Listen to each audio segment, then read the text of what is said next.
Chapter 327. Old Madame Gu's eyes were filled with worry. Okay, good boy. Go up quickly. Xiaobao didn't look at anyone else. He turned around and walked upstairs with his head held high. When he was out of their sight, tears quickly gathered in his eyes. He raised his hand and wiped them away. Xiaobao. Xia Dong saw him in the corridor and jogged over to him. She gently wiped his tears. Xiaobao, what's wrong? Mom. Xiaobao suddenly threw himself into her arms and hugged her tightly. He couldn't control his tears any longer. Mom, why did you adopt me in the first place? Because the first time I saw you, I felt that you were my son. Xia Dong kissed his cheek and carried him to his room. She whispered, Xiaobao, your father and I will always be your parents. Yeah, I know. He leaned his head against her chest. It was very warm. It was this chest that sheltered him from the wind and rain. In his heart, she would always be his mother. Xia Dong carried him back to his room. She stroked his soft hair and said gently, Baby, are you tired? Do you want to rest for a while? Xiaobao tugged at her clothes and looked at her pitifully with his big wet eyes. Mom, stay with me. Okay, it's rare for my son to be so obedient. Xia Dong smiled as she tucked him into the blanket. She also got in and hugged him. He puffed up his cheeks and muttered unhappily, I've always been very obedient. Yes, you're obedient. Xia Dong's eyes curved. She stroked his pink little face. Close your eyes and sleep for a while. When you wake up, all your worries will be gone. Mom, you're lying. I'm not a child anymore. Xia Dong snorted. In my eyes, you'll always be a child. He pouted and did not refute. His dim eyes gradually lit up, and he said coquettishly, Mom, I want to listen to a lullaby. Okay, I'll sing it for you. Gigai, close your eyes. Xia Dong stroked his hair and hummed a lullaby softly. He didn't know how many times he hummed it, but his breathing gradually stabilized. She stopped humming and turned sideways to look at the sleeping little fellow, her eyes overflowing with warmth. Downstairs, the conversation between the old madam and the other two had reached a stalemate. Bailey Yin was already on the verge of exploding.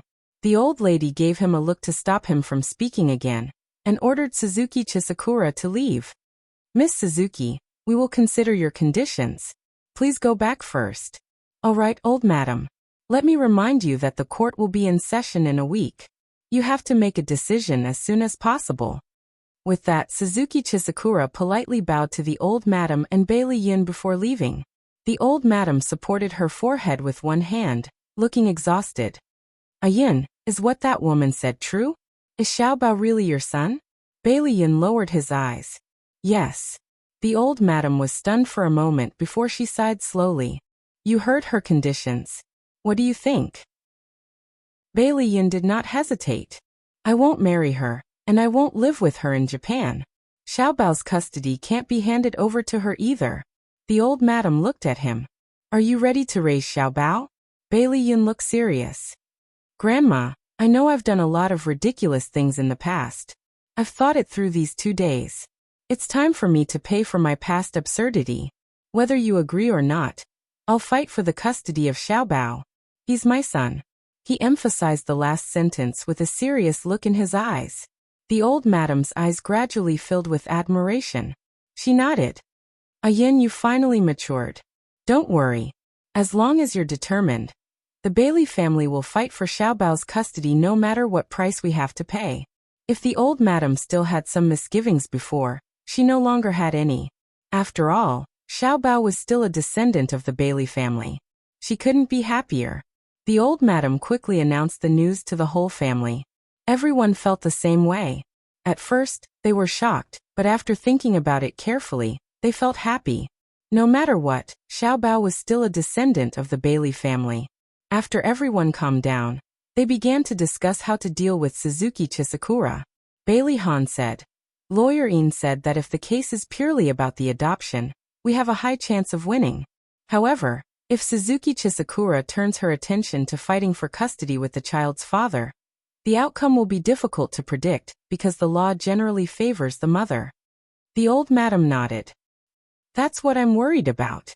Suzuki Chisakura made her intentions clear today. She'll fight for custody at all costs. She'll definitely make a big fuss about Ayun. Bailey Yun frowned. She knows us like the back of her hand, but we don't even know her background. It looks like we're already at a disadvantage. Bailey Han smiled. Don't worry. We'll find out about Suzuki Chisakura's background very soon. Xia has already asked Mika Kito to help investigate her. We'll get the results by tomorrow at the latest. Bailey Yun relaxed his frown. As long as we produce evidence to prove that she's not a good mother and can't raise Xiaobao, the law will be on our side. While the Bailey family was discussing countermeasures, Suzuki Chisakura made her move. She hired someone to spread the news online. The title was, Rich Second Young Master's illegitimate child was adopted by sister-in-law. Shocking inside story exposed. Although the name of the protagonist was hidden in the post, it described the protagonist's family relationship and marital status in detail. A few months ago, Xia Dong and Bailey Han's marriage had caused a stir. Everyone knew about them, so it was easy to connect Xia Dong and Bailey Yun with the protagonist in the post. Some people even speculated that Bailey Yun and Xia Dong had an affair, so Xia Dong was raising the illegitimate child for him. After the post became popular online, it quickly attracted the attention of the media. At this time, someone with ulterior motives exposed the lawsuit between Suzuki Chisakura and the Bailey family over Xiaobao's custody. Outside the lawyer's building, a reporter ran into Suzuki Chisakura. She appeared in public as a very loving mother who had been searching for her son for many years.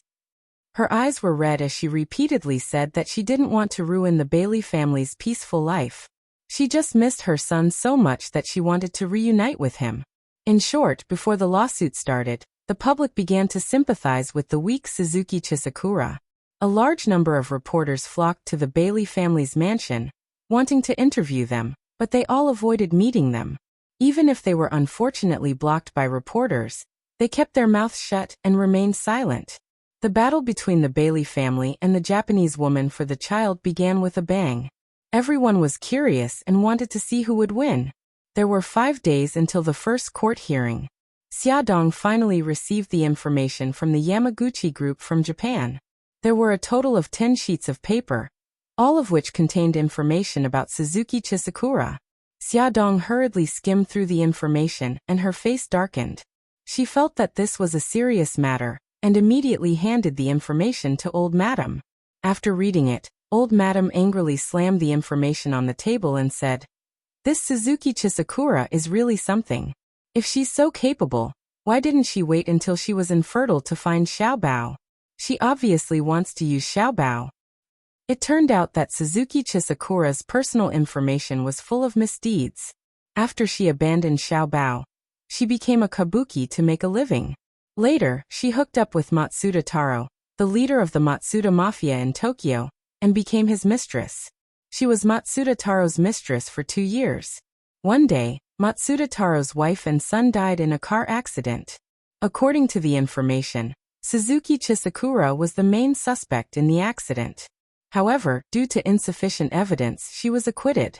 She was promoted from mistress to Matsuda Taro's second wife. 5 months ago, Matsuda Taro passed away due to illness.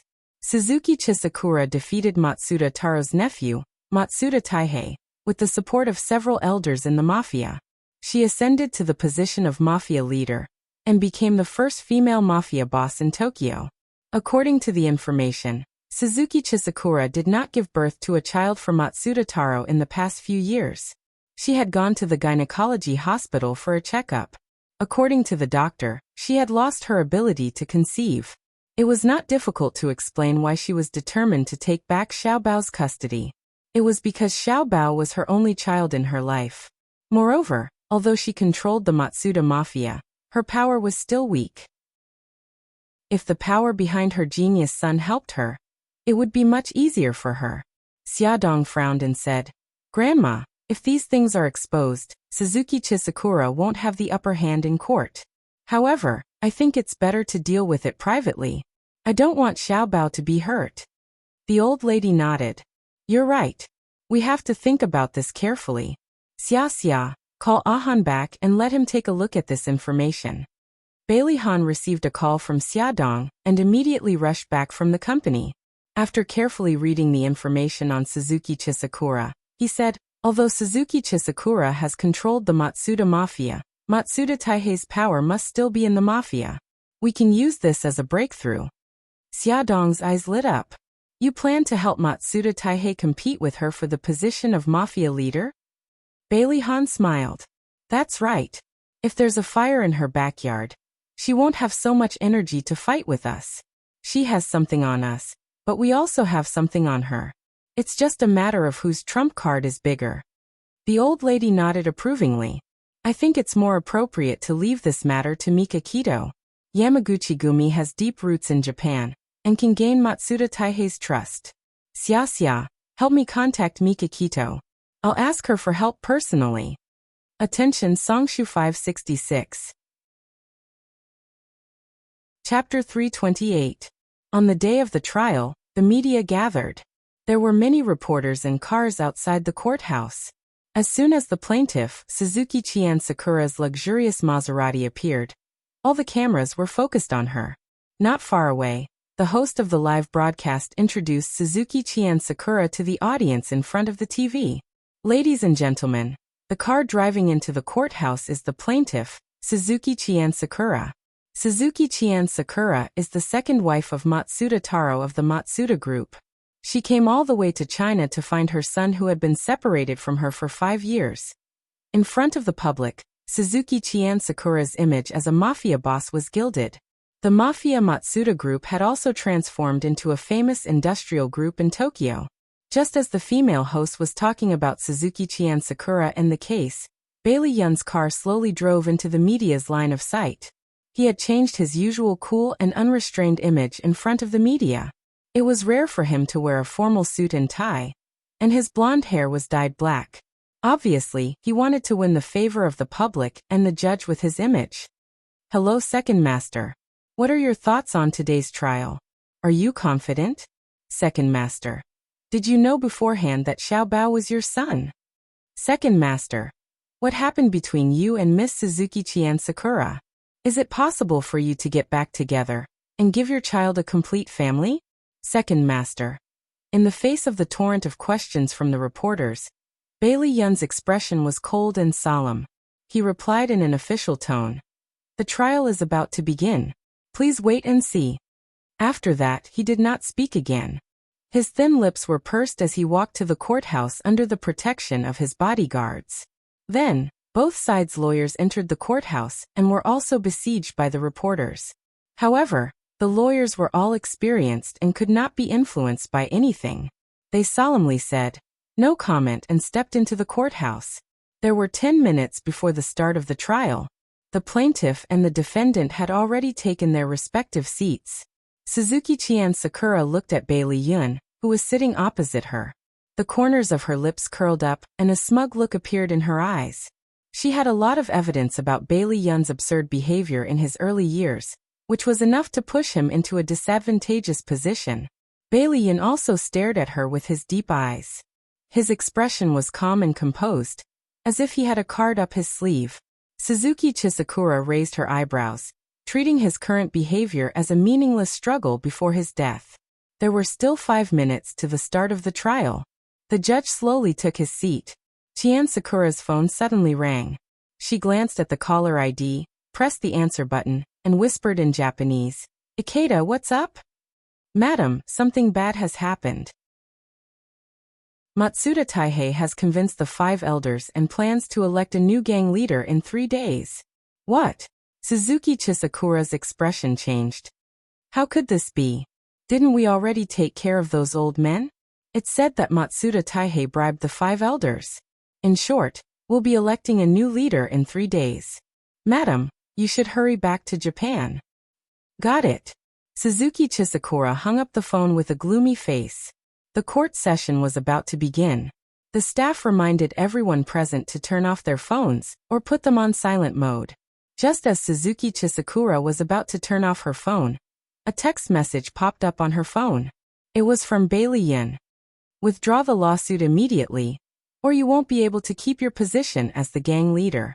Damn it, this was Bailey Yun's doing. Suzuki Chisakura's hand trembled as she held the phone. She raised her head angrily and glared at Bailey Yun. Bailey Yun had a calm smile on his face. His slender eyebrows were slightly raised, and there was a hint of mockery in his eyes. His slender fingers slid across the phone and sent a text message from the draft box. Another text message popped up. Suzuki Chisakura opened the message. We already know all of your secrets. If you don't withdraw the lawsuit, I don't mind letting the lawyer expose your scandals to the public. Suzuki Chisakura was so angry that she gritted her teeth, her beautiful face contorted. Everyone, please be quiet. The court session is about to begin. The clerk was already announcing the rules of the court. Suzuki Chisakura's fingers were tightly twisted together. Her eyes were downcast, and there was a look of struggle in her eyes. The judge began to announce the cause of the case and the parties involved. Suzuki Chisakura gritted her teeth and suddenly stood up. Your Honor, I request to withdraw the lawsuit. There was a sudden commotion in the silent courtroom. The judge knocked on the table. Quiet. Plaintiff, your request to withdraw the lawsuit will need to be reviewed. After the court session, applications to withdraw the lawsuit would be reviewed by the court. If there was no illegal act or forced withdrawal of the lawsuit, the court would usually allow it. After a short adjournment, the judge allowed Suzuki Chisakura to withdraw the lawsuit after a discussion. Suzuki Chisakura was immediately surrounded by reporters when she came out of the courtroom. Miss Suzuki, why did you decide to withdraw the lawsuit? Suzuki-san, did you decide to withdraw the lawsuit because you were forced by someone? Are you going to settle with Bailey Yun privately? Suzuki Chisakura was wearing sunglasses, so no one could see her expression. Her lips were slightly curled, and she seemed to be very calm. She said in broken Chinese, "Thank you for your concern. I decided to withdraw the lawsuit because I don't want to hurt my son. I've decided to negotiate with Bailey Yun privately about the custody of my son." Someone asked sharply, Miss Suzuki, if you want to protect your child, why didn't you choose to settle it privately from the beginning? Is there a reason why you've made this choice now that you're in a disadvantageous position legally? I'm sorry. I've said what I should say. Please make way. The bodyguards protected Suzuki Chisakura as they squeezed out of the encirclement. On the other side, Bailey Yun was also surrounded by many reporters. He was expressionless and did not reveal any special emotions for everyone to guess. He kept his mouth shut and did not answer any questions. Under the protection of his bodyguards, he got into his car. Suzuki Chisakura and Bailey Yun's car drove out of the media's sight. Some reporters did not give up and followed behind, intending to secretly take photos. However, the two of them were not ordinary people. They had already noticed that someone was following them. The bodyguards drove the car left and right to get rid of the reporters. Suzuki Chisakura leaned back in the comfortable seat and dialed Bailey Yun's number. She said calmly, "I want to see you." Bailey Yun casually brushed the hair in front of his forehead. "Okay, I'll see you at Binchuan Road in half an hour." Their cars arrived at the agreed location one after another. There was a high-end tea house there, which Bailey Yun's friend had invested in and opened. The environment was elegant, and it was easy to hide. Under the guidance of the waiter, Chisakura Suzuki arrived at a luxurious private room on the second floor. Bailey Yun was lazily leaning on a bamboo chair. His slender fingers were holding a cup of tea as his fingertips gently caressed the delicate porcelain. His movements were elegant and leisurely. When she saw him like this, she felt anger rising in her heart. Knitting her brows, she sat opposite him with a belly full of anger. She coldly said, "What a clever method. It seems that I've underestimated your family." Bailey Yun looked at her with a cold smile. "If it wasn't for my clever method, I'm afraid that everyone would have been fooled by your motherly face. Suzuki Chisakura, aren't you disgusting? You actually want to use Xiaobao." Suzuki Chisakura flew into a rage out of humiliation. "What do you mean by that? I just want my son back. How is that using Xiaobao?" Bailey Yun sneered. "If you still have the ability to give birth, will you remember Xiaobao? If Xiaobao wasn't the young master of Yamaguchi Gumi and the young master of the Dark Knight clan, will you still insist on him back? You still haven't gained a firm foothold in the Matsuda group. If you have the help of Yamaguchi Gumi and the Dark Knight clan, you can sleep on Wu Yu." Do you think that you can fool everyone with your little tricks? Aren't you looking down on us too much? Suzuki Chisakura's wishful thinking was exposed, and a trace of panic flashed in her eyes. However, she quickly recovered her emotions and stroked the hair by her ear. I admit that what you said is the truth, but that doesn't deny that I love Xiaobao. I'm his mother, and I have the right to take him back. Bailey Yun stared at her coldly and said word by word. From the moment you abandoned him, you didn't deserve to be his mother. The reason why I gave you a chance and didn't expose your scandal in court was because I didn't want Xiaobao to know how hateful you are as a mother. Suzuki Chisakura couldn't control herself anymore and said angrily, Bailey Yun, that's enough. You keep saying that I'm not good, but you're no better than me. You only care about your own pleasure, and don't even know about your son's existence. What right do you have to criticize me? Bailey Yun pursed his thin lips and said coldly, I admit that I'm not a good father, but at least I truly love Xiaobao and don't have any selfish motives. I'm not here today to quarrel with you. Suzuki Chisakura, how about we make a deal? Suzuki Chisakura stared at him cautiously. What deal? Bailey Yun curled his lips mockingly. I'll help you secure your position as the leader, and you'll give up Xiaobao's custody. Without my permission, you're not allowed to visit Xiaobao. She gritted her teeth and said, Don't even think about it. He crossed his arms and leaned back leisurely. If you don't agree, you can go back to Japan now to deal with Matsuda Taihei's seizure of power. It won't be too late for us to talk when you're done. Suzuki Chisakura was choked by his words and her face turned red and white. Actually, on the way to the tea house, she had contacted her right-hand man, Ikeda, and learned that Ikeda had already communicated with the 5 elders of the gang. However, those old men were as stubborn as stones in a latrine pit. No matter how they were coerced or tempted, they refused to change their minds and firmly supported Matsuda Taihei. She didn't know what benefits Matsuda Taihei had given them. Bailey Yun put the teacup on the table and stood up comfortably. All right, that's all for today.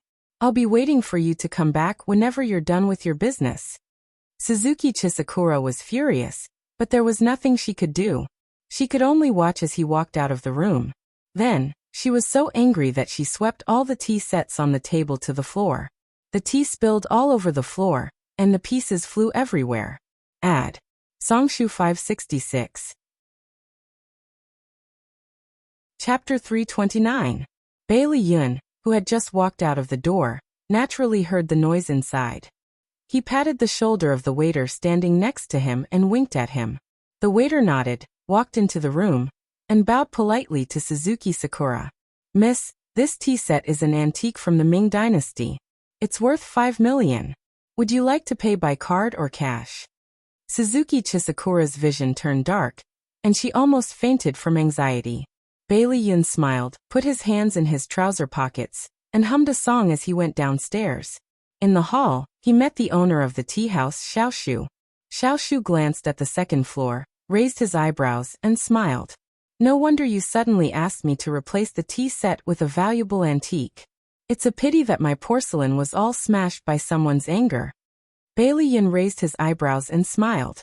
Come on, your antiques are worth 4 million at most. Won't you be happy if I let you make a net profit of 1 million? Okay, buddy. Thank you. Xiaoshu patted him on the shoulder. When your matter is solved, let's go for a drink together. Bailey Yun smiled. Okay, it's a deal. Don't stand me up again. I just stood you up to accompany my wife on New Year's Eve. Do you have to remember it until now? Xiaoshu said. He suddenly looked at the stairs and lowered his voice. They're coming down. Do you want to hide? What are you afraid of? It's not like I forced her to throw those things. Bailey Yun lazily shrugged his shoulders and leaned back on the sofa. Xiaoshu shook his head. Suzuki Sakura followed the waiter and slowly walked down from the second floor. It could be seen that her face was very ugly. When she saw Bailey Yun sitting on the sofa and chatting with others, her eyes immediately filled with anger, but she couldn't do anything. The waiter led her to Xiaoshu and said politely, Miss Suzuki, this is the boss of our tea house, Mr. Xiao. Mr. Xiao, Miss Suzuki accidentally broke your favorite Ming Dynasty tea set. She wants to discuss the compensation with you face to face. Xiaoshu extended his hand in invitation. Miss Suzuki, please sit. Bailey Yun's eyes were filled with a mischievous smile. He coughed and said, Xiao Shu, since you still have something to do, I won't bother you anymore. Let's meet again another day. Xiao Shu patted his shoulder, the smile in his eyes self-evident. All right, take care. Bailey Yun completely ignored Chisakura Suzuki. After bidding farewell to Xiao Shu, he put on his sunglasses and walked out of the tea house. Suzuki Chisakura held back her anger and negotiated with Xiao Shu, saying that her lawyer would ask someone to evaluate the value of the antique, and then she would compensate. Xiao Shu didn't seem to have any intention of making things difficult for her, and nodded in agreement. However, there was a saying that a strong dragon couldn't suppress a local snake. It wasn't difficult for people like Xiao Shu to make the antique appraiser give an extra million when evaluating the tea set.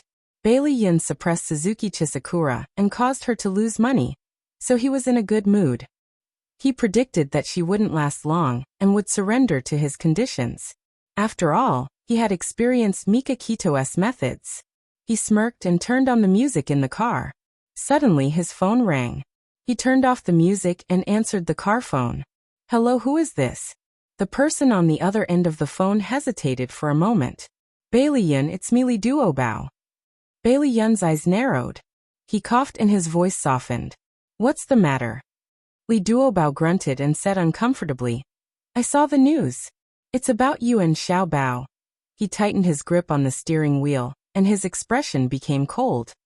Well, I heard that Suzuki Chisakura withdrew the lawsuit today. Are you okay?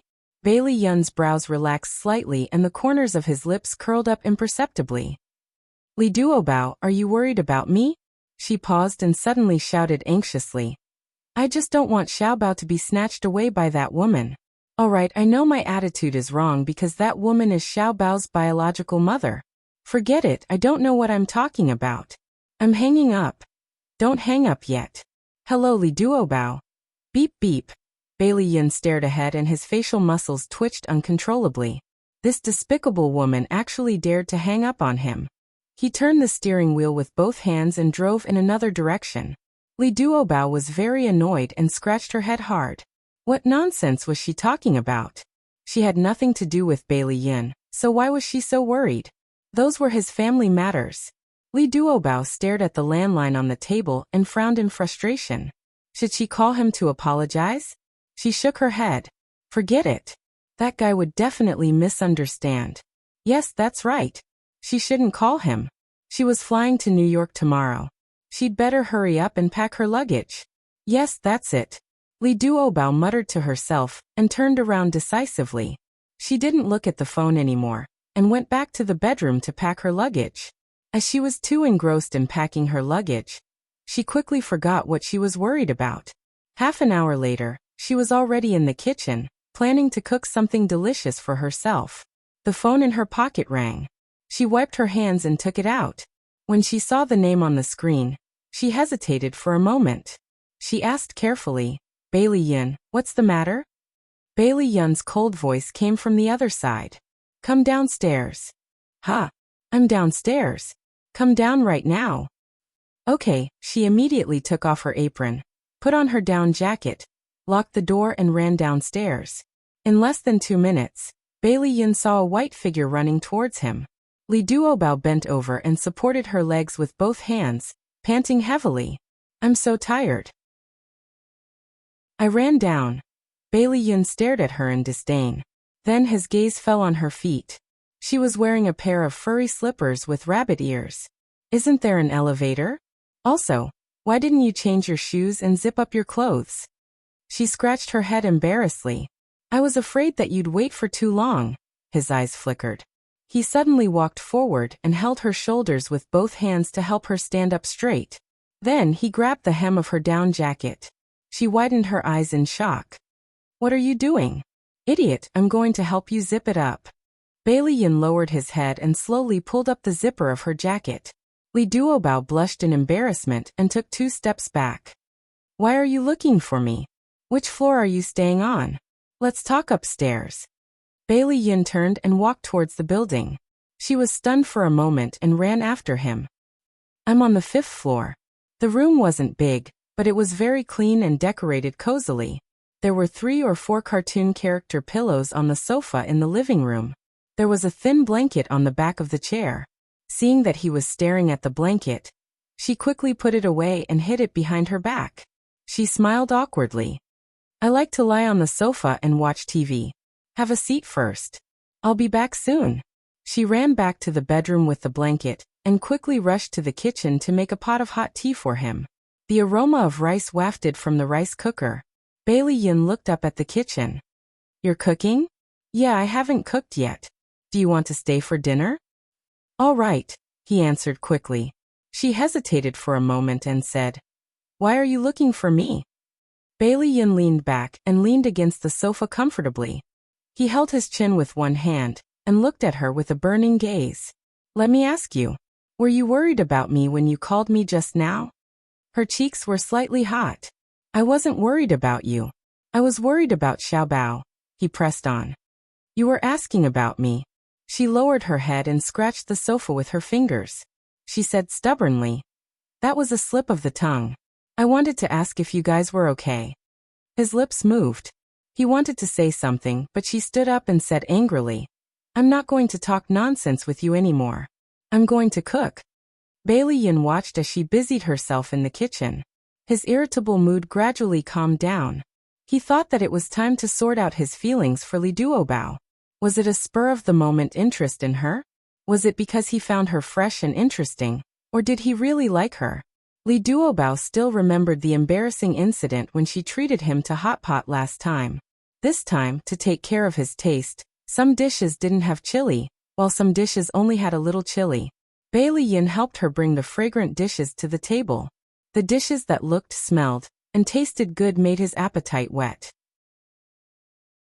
He ate with relish and praised, I didn't expect you to know how to cook when you look so silly. She puffed up her cheeks.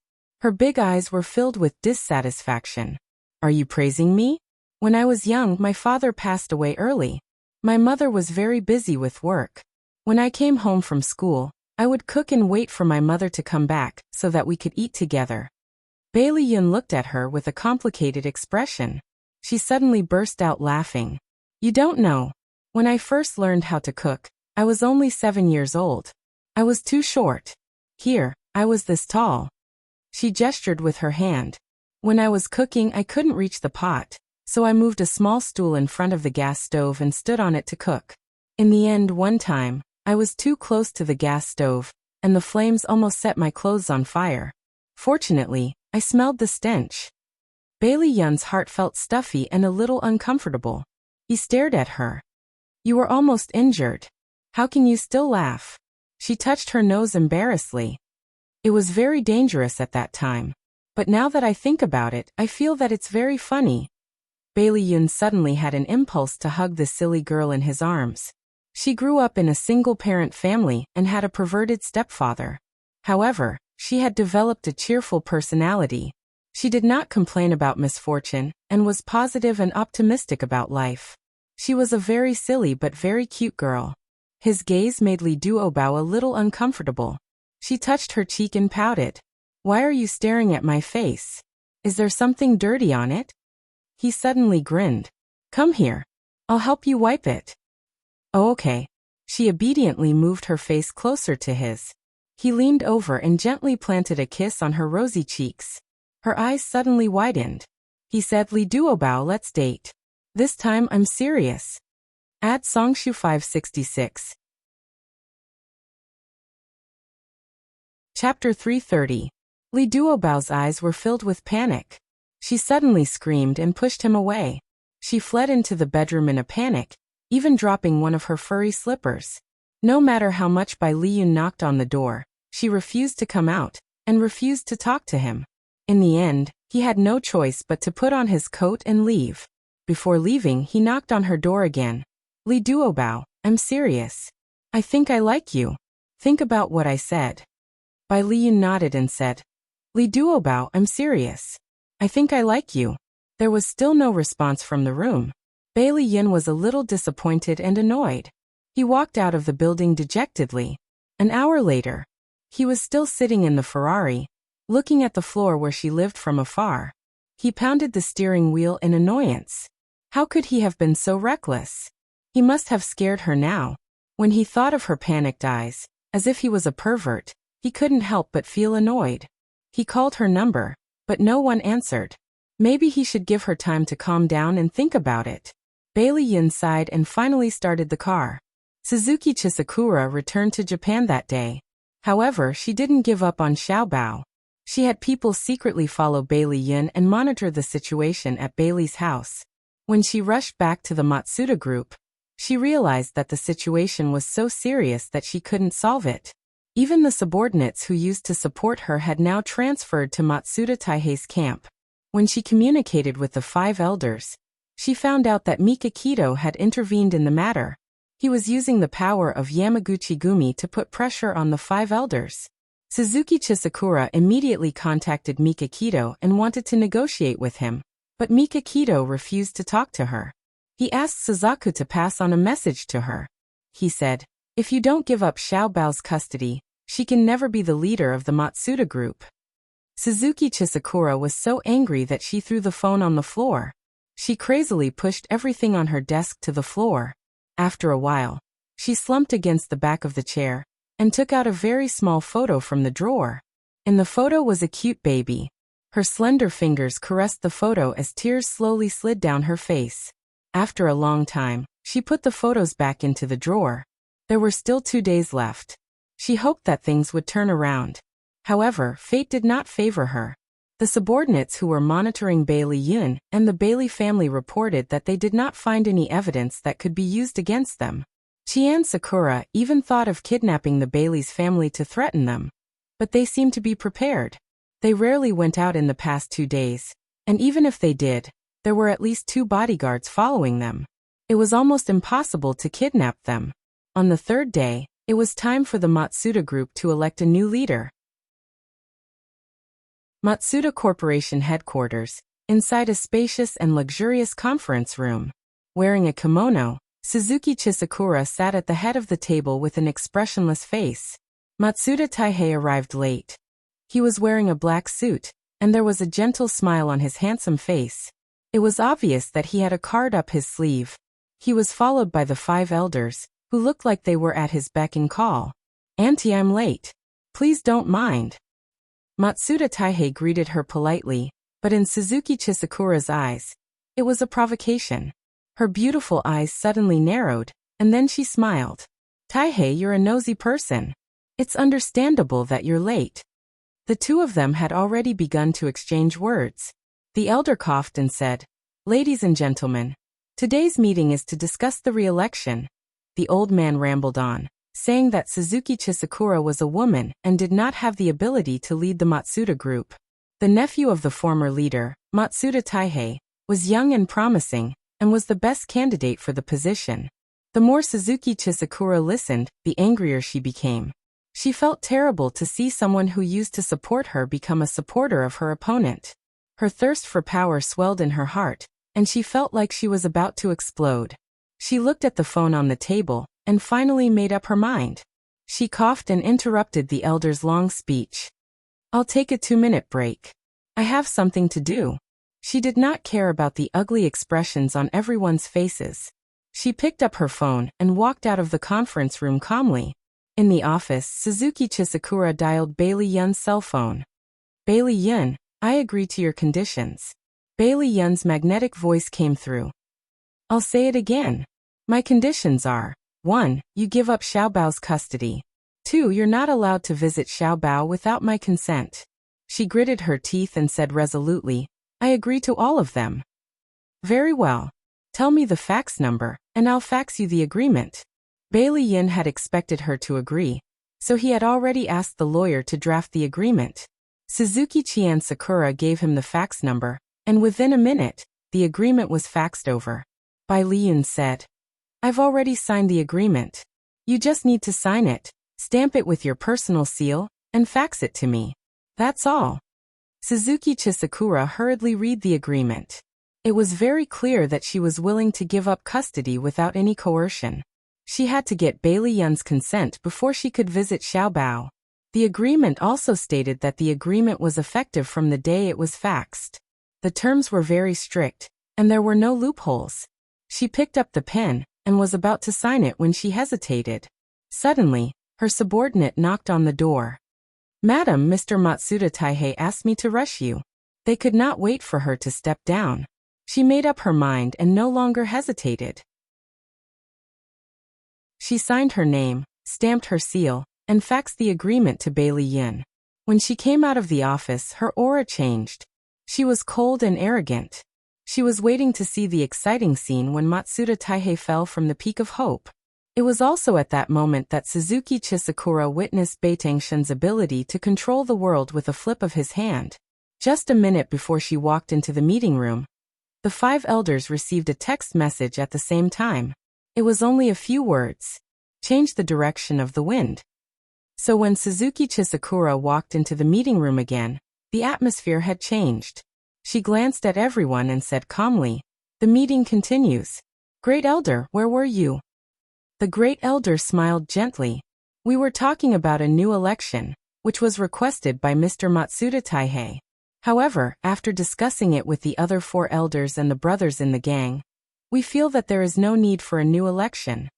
Matsuda Taihei still didn't know that he was a sacrifice in the battle between Suzuki Chizakura and the Bailey family. He was shocked and locked his eyes on the Great Elder. "Great Elder, did you say something wrong?" The Great Elder looked confused. "Did I say something wrong? No, I have always said that there is no need for a new election. Don't you think so, other 4 elders?" The other 4 elders agreed. "That's right. That's what you said." "Nephew Taihei, did you hear wrongly?" Matsuda Taihei's expression changed. "What's wrong with all of you? Didn't you say that you would support me?" The second elder shook his head. TSK, Nephew Taihei, why do you say that? Madam is doing well as the gang leader. Why would we support you?" A sneer appeared in Suzuki Chisakura's eyes as she looked at them with an expressionless face. Matsuda Taihei was so angry that he almost vomited blood. He pointed at the noses of the 5 elders and nodded angrily. "Good, very good. The 5 of you actually joined forces to deceive me. Taihei, have you lost your mind? When did we ever deceive you?" The 3rd elder stroked his beard with an innocent face. "Suzuki Chisakura, this is all part of your scheme, isn't it?" Matsuda Taihei pounced on Suzuki Chisakura in anger. The bodyguard behind her immediately rushed forward and stopped him. Suzuki Chisakura raised her hand and stopped the bodyguard from escorting Matsuda Taihei out. "Taihei, why are you so agitated? I didn't do anything. Every injustice has its perpetrator. This is the Yamaguchi-gumi's doing. If you have the ability, go and make trouble with Mika Kido." Matsuda Taihei's eyes narrowed as hatred flashed in his eyes. "Mika Kido? Yes. We've all been tricked by him." Suzuki Chisakura sighed. "You know how powerful the Yamaguchi-gumi is. They have always been eyeing the Matsuda group's territory. He intends to use this opportunity to disintegrate the Matsuda group. Don't fall into his trap." Then the 5 of them. Matsuda Taihei wasn't a fool. He wouldn't be easily fooled by Suzuki Chisakura's words. He pointed at the 5 elders. "What's going on with them?"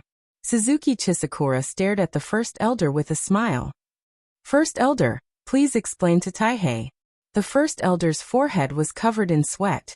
He knew that she was using this opportunity to put him in his place. An idea flashed in his mind, and he followed Suzuki Chisakura's words. "Taihei, Madam is right. Mika Kido has long wanted to disintegrate the Matsuda group. This time, he deliberately bribed the few of us to support you in seizing the gang leader's position, so as to provoke a dispute between you and Madam. Fortunately, the 5 of us saw through his scheme. At the critical moment, we didn't follow the path he set."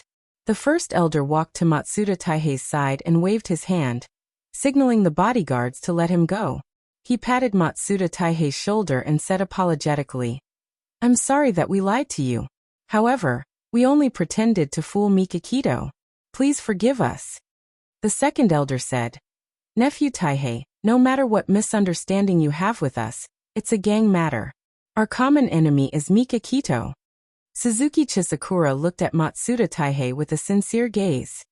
"Taihei, you're a sensible person. Let's pretend that nothing happened today. Let's think of a way to deal with Mikakito together. Their words had dispelled all of Matsuda Taihei's doubts. They had also transferred all of his resentment to Mikakito. As a result, Mikakito was buried in a disaster. Awesome novel Songshu 566. Chapter 331.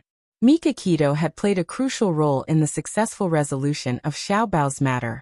In order to thank him, old Madame Han brought the whole family to treat him to a meal at Century Splendid. As usual, Beiteng Shen didn't have any expression on his face. Only when he was facing a few children would he reveal his warmth. Fortunately, the old madam also understood his personality, so she deliberately brought up some topics that everyone could join in the conversation. Thus, the atmosphere at the dinner was still harmonious. After the meal, everyone drank tea and chatted for a while before leaving. Bailey Yin had been absent-minded the whole time. From time to time, he would take out his phone and glance at it. When he came out of the hotel, Bailey Han patted him on the shoulder and said in a concerned tone, "What's the matter? I see that you've been absent-minded tonight." Bailey Yin shook his head. "It's nothing. If you have something to say, say it. Don't keep it to yourself." Bailey Yin's eyes moved. He was a little surprised. Bailey Han would never say such words in the past. Although they were brothers, they rarely interacted with each other. Looking at Bailey Han's serious expression, he didn't seem to be joking. He raised his eyebrows. "Okay, I got it." Bailey Han nodded. Xia Dong came out of the hotel with the children. Xiao Bao held Xiao Guai's hand and didn't look at Bailey Yin. Bailey Yin coughed and said, "Xiao Bao, are you taking my car or your father's car?" Xiao Bao didn't know how to face Bailey Yin. He didn't want to call him daddy, but he couldn't call him second uncle. When he had to talk to him, Xiao Bao would directly address him as you. Although Bailey Yin didn't feel good about it, he couldn't do anything about it. He understood that the relationship between father and son needed time to develop. Xiao Bao still refused to look at him and said calmly, "I'll go with Xiao Guai and Xiao Yi." That meant that she was going to take Bailey Han's car. Bailey Han gave Bailey Yin a look, indicating for him not to be anxious and to take it slow. Bailey Yin smiled bitterly as he watched the family of 6 get into the car. After returning home, the old madam summoned Bailey Yin to her study and had a long talk with him. The old madam said kindly, "Yin, you are no longer alone. Do you have any plans for your life?" Bailey Yin had been thinking about this question for a long time. He frowned and said, "Grandma, my business is in America now. In 2 days, I will return to America. As for Xiao Bao, let him stay in China. I'll have to trouble big brother and sister-in-law to take care of him for a period of time. My company will enter the China market in a year at the latest. When that time comes, I will be stationed in China for a long time, and it will be convenient for me to take care of Xiao Bao."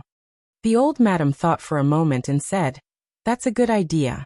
However, you should discuss it with Xiao Bao first. There are many problems between you and your father, and you need to communicate well." Bailey Yin nodded. "I understand, Grandma." The old madam looked at the respectful grandson in front of her. He was no longer the hedonistic son of a rich family. She felt comforted and her tone became gentler. "Yin, have you considered your personal problems?" Suddenly seeing the eagerness in her eyes, Bailey Yin was a little stunned. He had never thought that the old madam, who had always been strict and cold to him, would look at him with such eyes. He pursed his lips and felt a little uncomfortable. "I actually have a girl that I like," the old madam hurriedly said. "What's her character like?" Bailey Yin coughed and his ears turned slightly red. "She's very innocent and not scheming. She's also a little silly." It was the old madam's first time seeing his embarrassed expression. She couldn't help but laugh. "It's good that she has a good character. What does she do?" "Stewardess." Bailey Yin paused and deliberately softened his tone. "Her family background is average. She comes from a single-parent family." The old madam's smile did not fade. She joked, "Why? Are you worried that I'll say something about your family background not matching, so I'll oppose you too? If it was a year ago, I might have really done that. But now I've seen through it. Su Xingchen and Su Yinqian, which one of them isn't the daughter of a rich family? They're full of evil tricks. If I really married them, there would be no peace in the family. As long as that girl has a good character, a good heart, and won't mistreat Xiao Bao, I have no objections. A smile appeared in Bailey Yun's eyes and his lips curved. She likes Xiao Bao a lot. Xiao Bao likes her too. His marriage was a big worry for the old madam. At this moment, hearing him say this, she immediately felt relieved. She smiled and said, "That's good, that's good. Set a time with that girl. I'll meet her." Bailey Yun coughed and looked embarrassed. "Grandma, it's just that I like her. I don't know if she likes me." The old madam was angry and amused. She pointed at his nose and said, "Look at you. Aren't you very popular with girls? Since she's so good, hurry up and chase her here." Bailey Yun felt wronged. "I want to, but she's not answering my calls or replying to my messages." The old madam was anxious. She stomped the floor with her walking stick. "Go to her house and find her." Bailey Yun laughed. His long and narrow foxy eyes slightly raised. "Grandma, why are you more anxious than me?" The old madam slapped him on the head in annoyance. "You're already so old, but you can't even get a girl. How can I not be anxious?" Bailey Yun's eyebrows were full of smiles. "Grandma, you haven't even seen her and you're already sure that she's suitable for me?" The old madam looked into his eyes seriously. "Yun, you've played for so many years and have dated so many girls. You know who's suitable for you. Grandma just believes in your taste." The ice in Bailey Yun's heart gradually melted. He slowly curled his lips. "Grandma, thank you." The old madam patted his shoulder and said gently, "Yun, we neglected you in the past. I hope that we can make it up to you in the future. I'm old, and I've seen many things. Right now, I only know one reason, and that is family is the most important. No matter where you go, you have to remember that at home, there's still someone thinking about you." Bailey Yun was slightly startled, and then chuckled. "Grandma, I'll remember." The old madam smiled. "Go get that girl as soon as possible." "All right." Bailey Yun came out of the study and stood in the empty corridor for a long time. On the way back to his room, he passed by Xiao Bao's room. He hesitated for a moment, raised his hand, and knocked on the door. "Xiao Bao, it's me. Can I come in?" Xiao Bao's voice was muffled. "Come in. What are you doing?" Bailey Yun walked into the room and saw Xiao Bao sitting in front of the desk. His back was straight, and he was holding a pen in his right hand, writing something quickly. Xiao Bao did not even turn his head. "I'm doing my winter homework. School will start in a few days." Bailey Yun stood behind him. "After you're done, I'll check for you, okay?" He tried his best to play the role of a father. "No need." Xiao Bao rejected him immediately. A certain someone was a little hurt. His fingers scratched the back of the chair, and he cried silently in his heart. Xiao Bao seemed to realize that he had rejected him too quickly. He puffed up his cheeks and added, "My answers are 100% correct, so there's no need to waste time checking." A certain someone was energized, as if he had been injected with chicken blood. "Then do you want to listen to a bedtime story?" Xiao Bao pursed his lips. "No need. I'm not in the mood today." "Oh."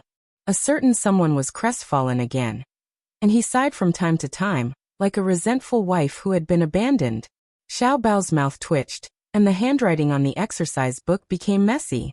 He suddenly turned around and looked at the certain someone behind him, who was walking around resentfully. "Are you bored?" Bailey Yun's resentful eyes immediately drifted over, and he looked like a resentful wife. "You don't seem to need me at all. I'm really an incompetent father." As he spoke, he squatted down and hugged his knees with both hands. He looked up and stared at Xiao Bao with pitiful eyes. Xiao Bao was about to explode. He slammed his pen on the table and shouted at the certain someone who was pretending to be pitiful. "Hey, you're an adult. Don't you think your current behavior is very shameful?" Bailey Yun shook his head fiercely. His gaze was pitiful, and his tone was desolate. "I think it's more shameful to be ignored by my own son." Ah. Xiao Bao was about to go crazy. Why did he have such a shameless father? "If you have nothing else to do, get out." Bailey Yun's tone was bleak. "Son, don't worry about me. Please continue to ignore my existence. When you're done with your homework, Just give me 10 minutes. We'll have a good talk. I can't do my homework with you here, okay? Xiao Bao threw caution to the wind. He moved a small stool over and sat in front of him.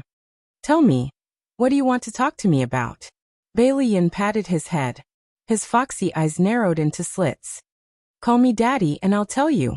Xiao Bao silently turned his head and stood up. He didn't even want the small stool. He sat back down on the chair in front of the desk, picked up his pen, and continued to do his homework. Bai Liyan was really injured. He hid in a corner and licked his fur to heal his injuries. After a while he pretended to be lighthearted and said, Son, actually, I really do have something to talk to you about. Xiao Bao's body didn't move. He continued. In a few days I'll continue to work in America. In a year at the latest, after the company enters the China market, I'll be stationed in China. If you want, you can come with me to America. If you want to stay in China, your parents will take care of you. I'll also come back to visit you often. The little guy still didn't make a sound. Bai Liyan lowered his eyes and said in a deep voice, Xiao Bao, I was born into an incomplete family. When I was very young, I told myself that if I had a child in the future, I must treat him well and love him. Although I still don't know how to be a good father, I'll work hard. Are you willing to believe me? He raised his head and looked at Xiao Bao. His small figure looked a little lonely under the light. He didn't respond, nor did he make any movements. Bai Liyan smiled bitterly and stood up. I won't disturb you from doing your homework. Finish your homework and rest early. As the door closed with a bang, the tears in Xiao Bao's eyes fell. Come and see. Hongcha 866. Chapter 332. 2 days later, the kindergarten started school. Xiao Guai was very excited because she could go back to school and play with her friends. Bai Liyan took Xiao Bao, while Xiaodong took Xiao Yi and Xiao Guai to school. Bai Liyan dragged Xiao Bao into his car and tied him to the front passenger seat, forcing him to listen to his nagging. Son, don't fight with your classmates in school.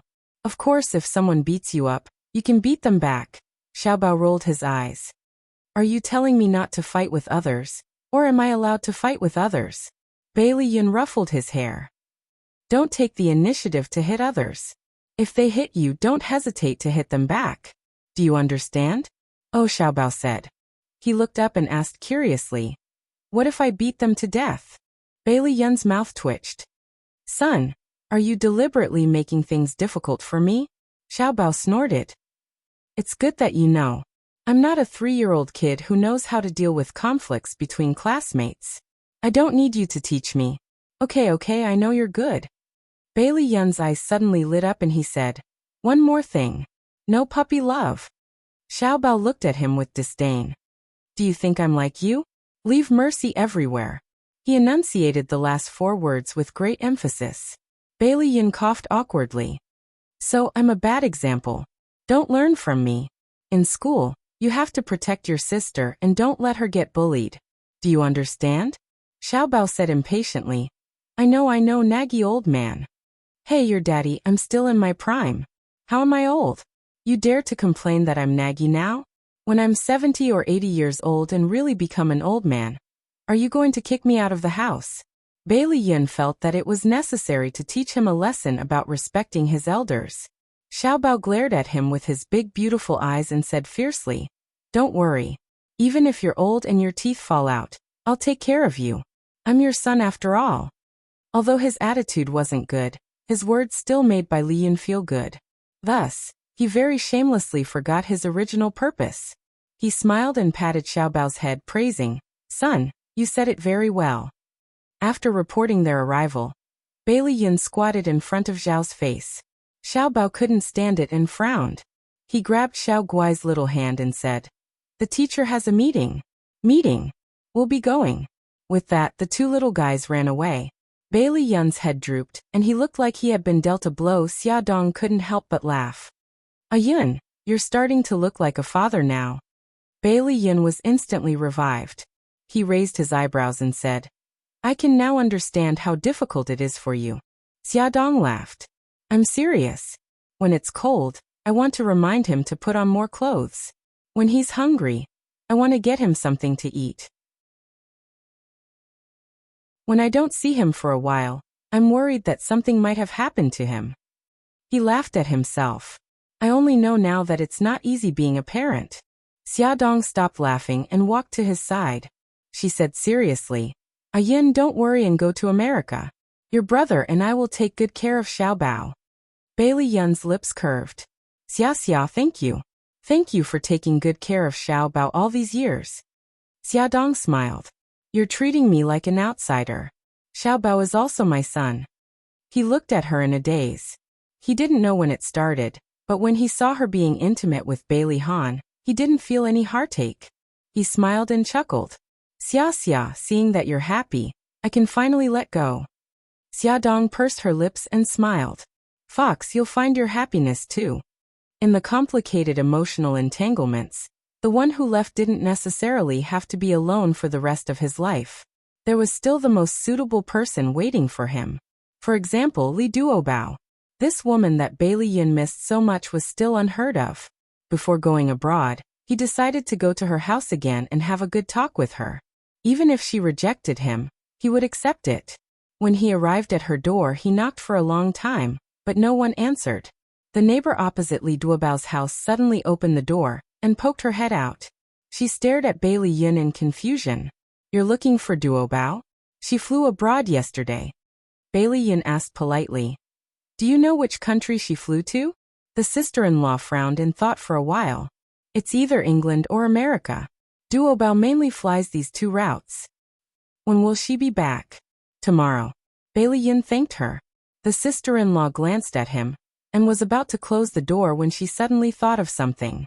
She quickly poked her head out and looked at him carefully.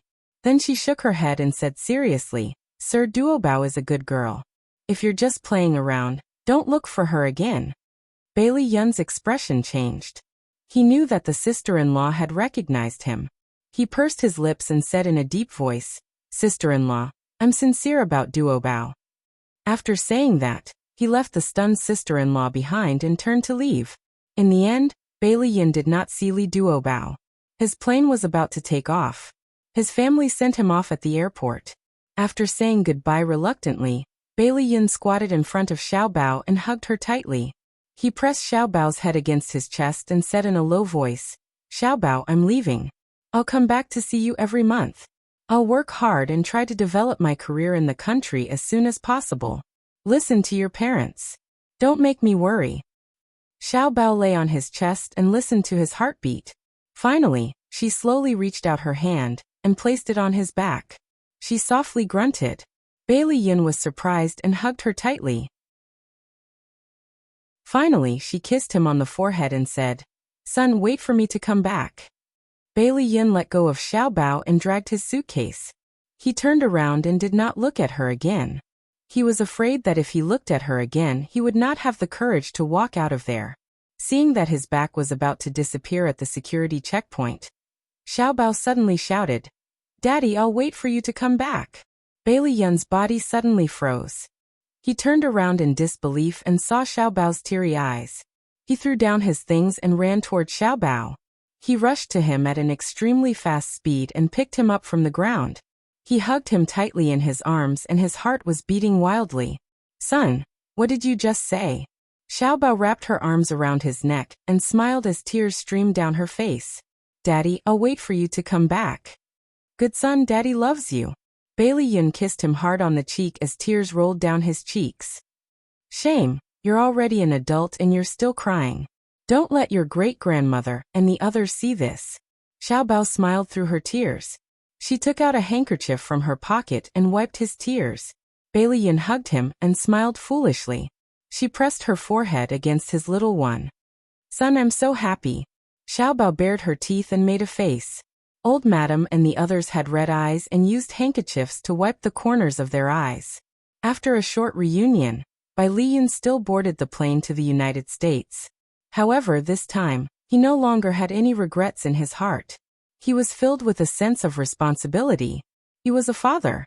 He had the responsibility to take care of his son. He had to create better conditions for his son. With such surging emotions, he once again stepped onto America's soil. In the blink of an eye, it was March. The scenery was bright and beautiful, and spring was in full bloom. Imperial Kindergarten paid more attention to quality education. Every year at the end of March, it would organize a spring outing for the older children to cultivate their ability to live independently and encourage them to get close to and love nature. There were a total of 20 children in this year's kindergarten class. This year's spring outing was stricter than previous years. The school's teachers would take the children to a relatively remote mountain village and let them live together for 2 days and 1 night. Of course, the school would ensure the children's safety. After all, these children were the treasures of rich families. If any of them were to have an accident, the school would be in serious trouble. The night before the spring outing, Xiaodong prepared a suitcase and a backpack for each of the 3 children at home. The suitcase contained the children's clothes, and the backpack was filled with food and water. There were also some commonly used medicines, such as cold medicine, burn medicine, and so on.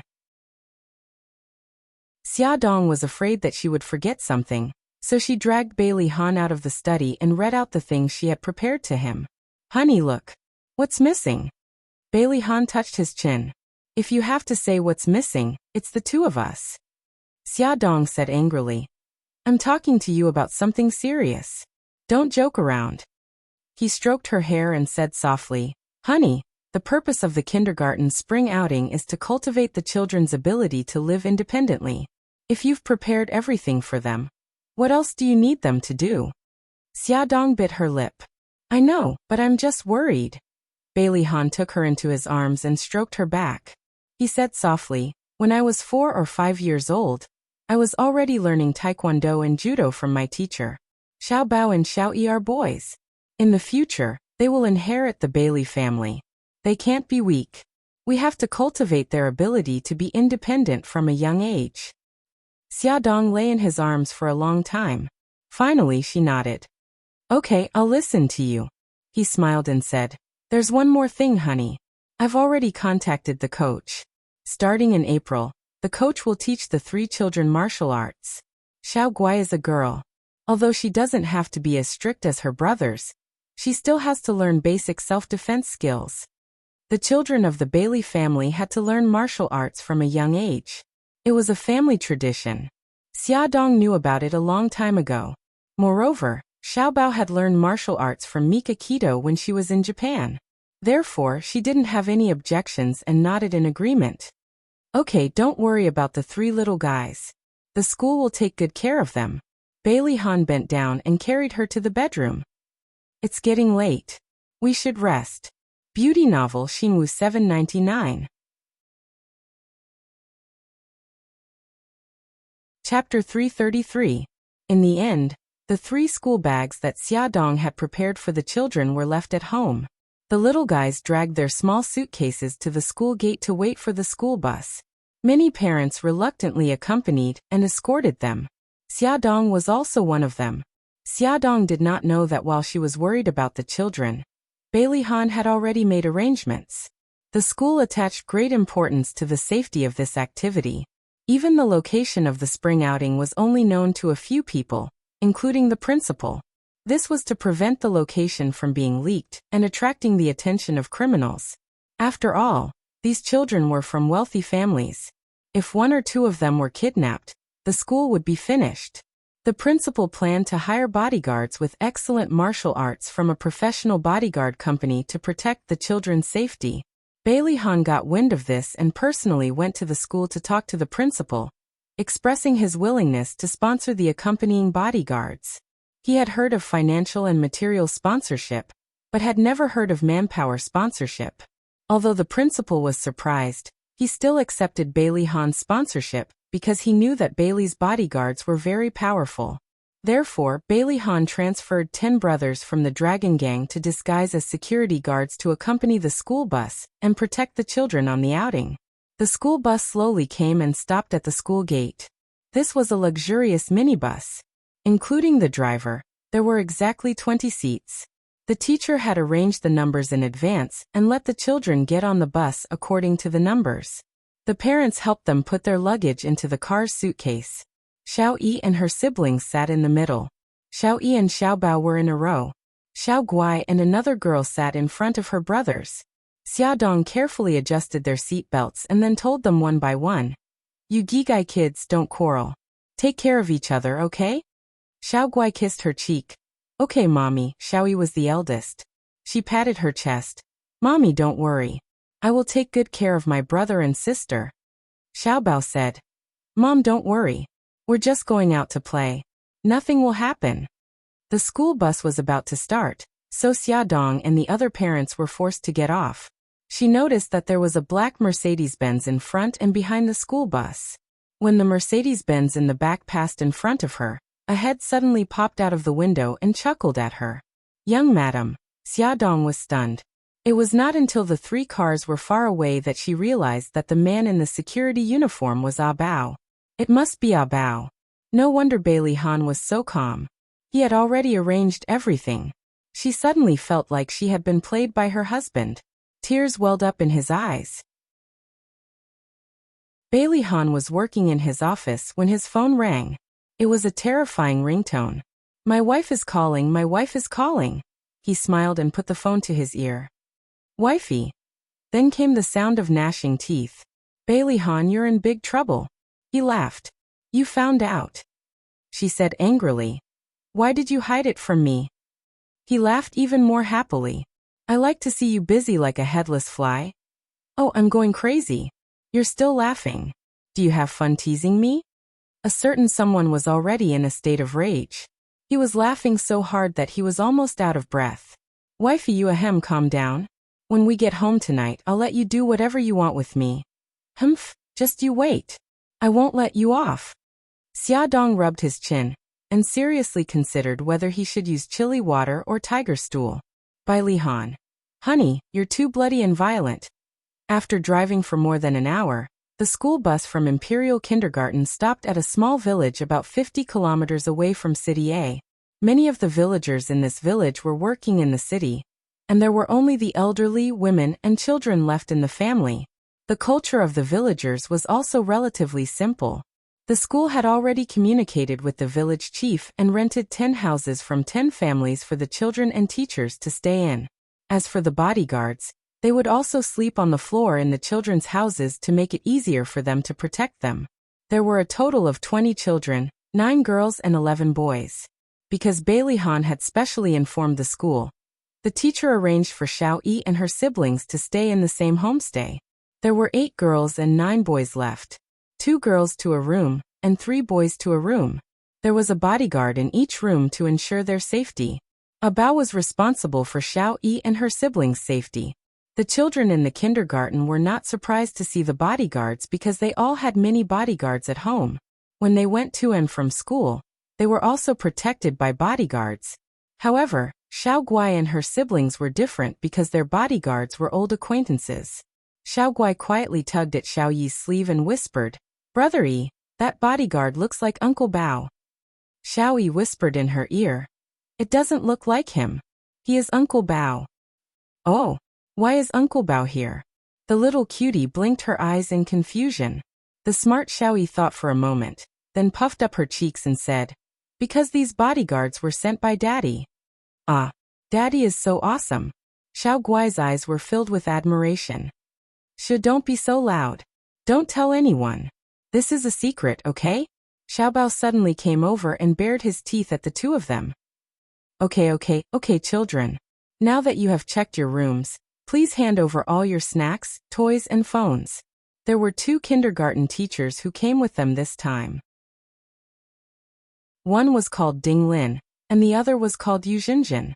They were both beautiful girls in their early 20s. At this moment, the one who clapped her hands and announced the rules was Ding Lin. Oh, why? I don't want to hand over my toys. We can't hand over our phones either. I want to talk to Daddy and Mommy. Many children began to protest, but Xiao Yi and the other 2 did not feel any pressure. Xiao Yi raised her chin proudly and said, Mommy is so wise not to prepare snacks and toys. Xiao Bao grinned.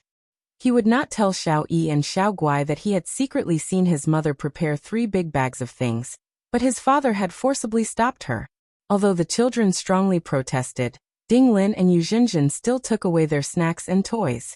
2 delicate little girls cried loudly, saying that they wanted to go home and not participate in the activity. The scene was chaotic for a moment. Fortunately, the teachers were very patient. They comforted and persuaded them to quiet down. Then Ding Lin said, "Before we confiscate your phones, you can call Daddy and Mommy to tell them that you are safe. You can't talk for more than 5 minutes." The children hurriedly made the phone calls.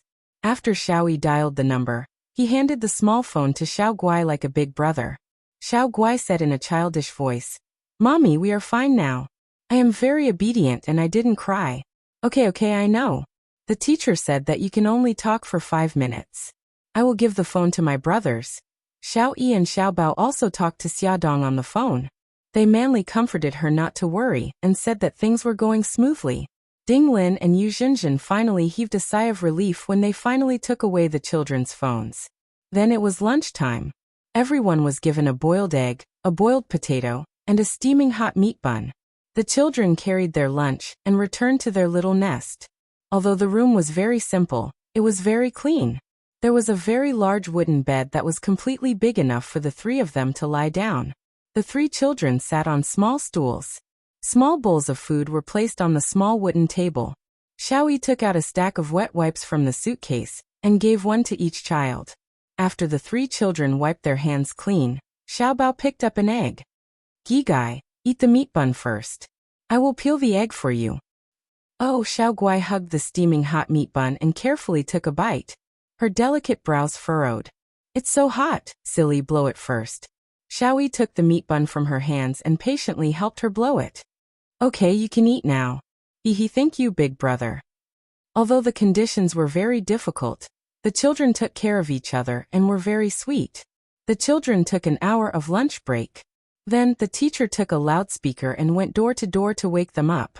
Some of the children were grumpy when they woke up. After they got up, they hugged their quilts and cried loudly.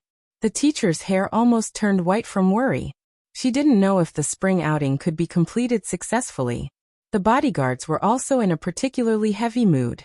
Although the boss had said that as long as the children weren't harmed by bad people and didn't have any accidents, it was very difficult to pretend to be deaf and mute when their ears were full of the children's cries.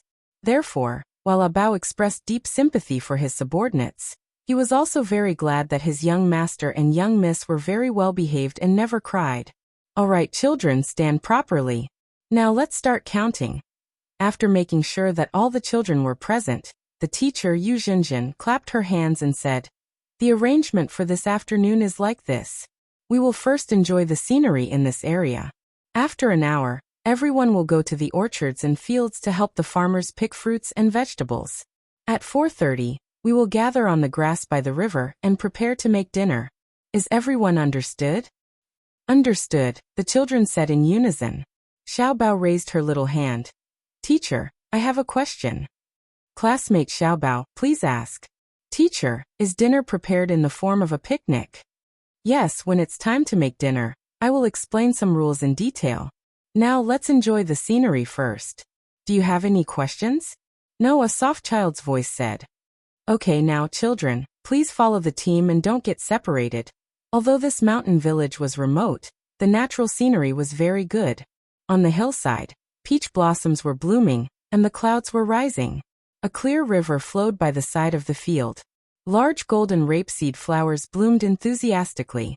An old hen was leading a group of chicks in search of food in the field, clucking happily. Attention, Hongchai 866. Chapter 334. For the children born in the city, it was their first time seeing a real village. They widened their eyes in curiosity and ran around excitedly on the ridge of the fields. Some of the bolder children ran to the outside of the courtyard wall and peeped at the puppies at the gate of the courtyard. Woof woof woof. The puppy suddenly jumped up and bared its teeth at them warily. The children screamed and ran back, but the puppy did not chase after them. It turned out that there was a chain around its neck, and the other end was tied to a pillar. The children laughed heartily and gathered their courage to go to the gate of the courtyard to play with the puppy.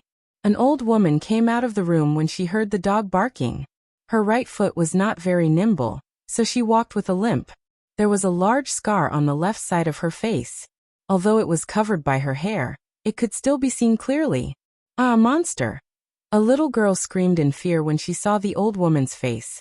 It's so scary. Is that an old witch? Another little girl grabbed her companion's hand tightly and whispered, Let's get out of here quickly. The old witch will eat people. Xiao Bao glared at the two timid students. Don't talk nonsense. It's very rude. The old woman acted as if she did not hear them and limped towards them. The other children screamed and retreated. Xiao Bao stood in place and said politely, Grandma, I'm sorry to disturb you. We want to play with the puppy. Is that okay? The old woman's eyes were cloudy. Her gaze fell on Xiao Bao and her voice was a little hoarse. Don't play here. The puppy is very fierce and will bite people. Go out, go out. She stretched out her arms and drove the children out as if she was driving away small animals. Then she picked up a hoe from the gate and walked towards the fields in the distance. What a strange person. Yes, yes. Xiao Bao ignored the students' discussion and walked forward with his hands behind his back. He went to find Xiao Guai, who was picking wild flowers in the fields, and Xiao Yi, who was catching butterflies on the hillside to take home as a specimen. Once the little guys integrated into the environment, they were like wild horses. The teachers did not deliberately restrict their nature. As long as they did not do anything dangerous, they were allowed to play around. An hour passed quickly. The teacher gathered the children and divided them into two groups. Each group had 10 children and was led by a teacher. Xiao Yi and the other two were in Group A, which was led by Ding Lin, and Group B, which was led by Jinjin. The large group of people headed towards Strawberry Garden. The strawberry garden in the village was about 10 mu of land. The owners of the two largest plots of land were Fu Qinghai and Li Jianda. These were the two strawberry gardens that the children were going to today. Ding Lin took the children from Group A to Fu Qinghai's strawberry field. Fu Qinghai was an honest farmer in his 50s, with white hair and a face full of wrinkles. Facing so many pairs of innocent eyes, he rubbed his bark-like hands uncomfortably and said cheerfully, Welcome to my strawberry garden. Ding Lin smiled and said, Uncle Fu, can I trouble you to briefly explain to the children how to grow strawberries later? Of course, of course. Everyone follow me. Before entering the strawberry greenhouse, Fu Qinghai gave each child a small bamboo basket for them to pick strawberries. Inside the wide greenhouse, rows of strawberry trees were neatly arranged. Between the green leaves, there were red strawberries. The rich fragrance of the strawberries filled the air, and it was so sweet that it was tempting. Xiao Bao was the first to notice that there was a hunched figure squatting in front of a row not far away. Judging by her movements, she should be picking strawberries. So many people came in noisily, but she did not look back and continued to do her own thing. Although she could not see her face, Xiao Bao recognized her from her back. She was the old granny with bad legs. Ding Lin also noticed, and could not help but take a few more glances. Fu Qinghai explained with a smile, That's my wife. She has bad legs and is a little introverted. Teacher, please don't take offense. No, we're the ones who are disturbing you. Ding Lin smiled politely. Uncle Fu, where do you think we should start? Fu Qinghai pointed to the ground beside his feet. Let's start here. Children, I'll explain to you the techniques of picking strawberries. The children carried their small bamboo baskets and squatted in the ditch. They looked up and listened attentively to Fu Qinghai's explanation of how to identify ripe strawberries and how to pick them. Okay, everyone can start picking strawberries now. While the children were enthusiastically picking strawberries, Fu Qinghai walked around them and gave them pointers from time to time. Occasionally, he would explain some knowledge about growing strawberries. Because they were too young, he did not go into too much detail. Most of the time, he talked about some interesting details, such as what diseases strawberries were prone to, what insects like to eat strawberries, and so on. Xiao Guai picked a red strawberry. It was crystal clear and so cute. She could not help but sniff it and lick her pink lips. She looked up at Fu Qinghai and said sweetly, Grandpa, these strawberries look so delicious. Can I have one? Fu Qinghai smiled wholeheartedly. The wrinkles on his face piled up together. Little girl, although these strawberries look very clean, you still have to wash them before you can eat them. There's a sink over there. You can wash them there. He raised his hand and pointed to a spot near the door. There was a sink with a running water pipe. It was not very high and Xiao Guai could reach it on her tiptoes. Oh, thank you, Grandpa. Xiao Guai smiled brightly, revealing her cute little dimples. Her beautiful big eyes twinkled. Grandpa, can I take 3? I still have 2 older brothers. Fu Chenghai smiled and said, Of course, of course. You can eat as much as you want. Other children, if you want to eat strawberries, you can also wash them at the sink. The kindergarten had already paid him a generous sum of money. The money was enough to buy a few hundred kilograms of strawberries. Okay, thank you, Grandpa, the tender voices of children sounded. It turned out that Xiao Guai was not the only child who coveted the cute strawberries. They were just too embarrassed to say it out loud. The children held strawberries in their hands and ran in 2s and 3s to the sink at the door. Xiao Yi and Xiao Bao told Xiao Guai not to move, and that they would go wash the strawberries. Xiao Guai refused and insisted on doing it herself. She was not greedy at all. She took 3 strawberries and ran to the sink with her little butt swaying. She lined up behind the other children. At this moment, the old woman who was picking strawberries not far away walked towards the exit with a basket full of strawberries. After Xiao Guai finished washing the strawberries, she happily walked back. She bumped into the old woman who was carrying a bamboo basket. She sweetly called out, Hello, Grandma. The old woman stopped in her tracks and stared at Xiao Guai. After carefully examining her, a complicated expression surged in her eyes. There was shock, disbelief, and pain. Xiao Guai then noticed the scar on the old woman's face. Her little mouth opened in shock, but she did not show any fear. After staring blankly for about 2 seconds, she suddenly stretched out her little hand and showed the strawberries in her palm. She smiled brightly and said, Grandma, thank you for your strawberries. She skipped away like a lively little rabbit. The old woman turned her head stiffly, her eyes fixed on the little figure. She watched as the little girl ran in front of the 2 little boys, and fed them 1 strawberry each before putting the last one into her own mouth. The 3 children laughed merrily, and the laughter flew to her side. She opened her mouth and breathed rapidly. Her chest rose and fell rapidly. The bamboo basket in her hand seemed to weigh 1,000 kilograms, and her body was tilting towards the ground. Wife, what's wrong with you? Are you sick? Fu Chenghai noticed that something was wrong with his wife and hurried over. He snatched the bamboo basket from her hand and placed it on the ground, supporting her with one hand. The old woman supported her chest with one hand and slowly shook her head. I'm fine. Go do your work. Don't worry about me. You don't look like you're fine. Fu Chenghai took out a bottle of spray from the pocket of her coat and sprayed it at her nose and mouth a few times. He grumbled. I told you to rest at home, but you didn't listen and insisted on coming out to work. Are you feeling better now? She nodded. I'm much better. I'm fine now. Hurry up and go home to rest. I'll do the work in the field. She sighed. I'm the one who dragged you down. Fu Chenghai lowered his voice and said, We're already an old couple. Why are you still saying this? Let's go. I'll take you home. It's okay. I can go back by myself. You should stay here and take care of the guests. The old woman patted his arm. All right then. Be careful on the way back. Fu Chenghai sighed as he looked at his wife's back as she walked away.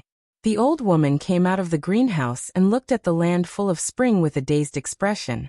Tears gradually welled up in her eyes. Half an hour later, the strawberry picking was completed.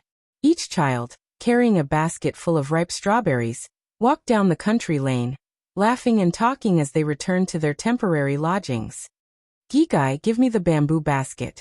Big brother will help you twist it. Gigai, I'll twist it for you. The 2 little brothers stretched out their hands at the same time to help Xiao Guai twist the bamboo basket. She looked at Xiao Yi and then looked at Xiao Bao. She smiled brightly. Don't fight with me. I'll twist it myself. Mommy said that you should do your own things. That's what a good child should do. Ding Lin, who was walking in front of them, overheard their conversation. She couldn't help but sigh in her heart. The Bailey family's upbringing was really good. The children they raised were polite and sensible. After putting the strawberries back in their residence, the teacher led them to the field to help the farmer uncle pick vegetables. The enthusiastic uncle gave them a lot of fresh vegetables that could be used during the picnic. At 4:30 p.m., everyone gathered on the lawn by the river. The children chattered nonstop. Yu Zhenjin clapped her hands to quiet them down and arranged the next tasks. Attention Hongcha 866. Chapter 335. Yu Zhenjin announced, "Next we will start preparing dinner. For tonight's dinner, you will need to find your own ingredients and collect your own firewood. As for the pots, pans, ladles and other kitchen utensils, they will be prepared by the teachers. Tonight's dinner will also be cooked by the teachers." Ding Lin added, "We will still follow the previous grouping. Group A and Group B, each group will elect a group leader. The group leader will arrange for everyone to search for ingredients or collect firewood. Each group will be given a map. You just need to search for ingredients according to the houses marked on the map. Do you understand?" A little boy raised his small hand. "Teacher, we can only go to the places marked on the map to find ingredients?" "Yes, that's right." Ding Lin did not explain. The houses marked on the map were arranged by them in advance, and they paid the owners. "Then what do we need to find? There are some dishes that I don't even recognize." A little girl said softly. "It's okay. There are names and pictures of the ingredients on the back of the map." Ding Lin passed the map to the children. Sure enough, there were pictures on the back of the map. There were cucumbers, potatoes, tomatoes, and so on.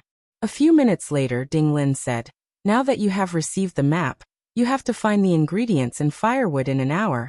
Then come back here. Do you understand?" The children all shouted at the same time, "Understood."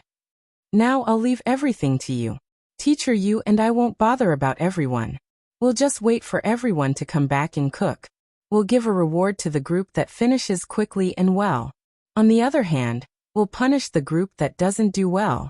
Okay, the time starts now." Ding Lin looked at the watch on her wrist and seriously noted down the time. The children who were initially a little lazy immediately became alert when they heard that it was a competition. The two groups immediately separated and gathered for a meeting. Group A had Xiao Yi and Xiao Bao. The two of them were the most popular in the class, so everyone unanimously decided that they would be the group leader and vice group leader. Xiao Yi was the big brother, so Xiao Bao also listened to his orders. Xiao Yi puffed out her chest, and her pink cheeks looked serious. She seemed to be giving orders. "Xiao Bao, you go with Xiao Guai, Xiao Hao, Xiao Han, and Cici to look for ingredients. Jiejie, Hongxian, Xiao Rui, and Tian will stay here to collect firewood." There were 4 girls and 6 boys in their group. They worked in pairs of 2 and 3. Xiao Yi guessed that the school had already prepared the ingredients. As long as they found the right farmer, it should be easy. Therefore, he asked Xiao Guai and Xiao Bao to go together. Xiao Bao raised his right hand and saluted. "Team leader, I promise to complete the mission." The 4 girls were amused by him, and they started to work while talking and laughing. Team B left after them and headed in a different direction. Xiao Yi led the soldiers to the forest in front. Among them, the oldest was only 6 years old. It was obviously difficult for them to break off the branches from the trees. Xiao Yi asked the 2 girls to be responsible for collecting the existing branches in the forest, while he and the 2 boys were responsible for the branches on the trees. Xiao Yi looked at them and frowned. If this went on, there was no way they could collect enough firewood to make dinner. He pondered for a moment, and his eyes suddenly lit up. He shouted, "Uncle Bao!" Bao, who was hiding somewhere, quickly appeared. In front of outsiders, he did not call Xiao Yi young master. Instead, he called him by his name.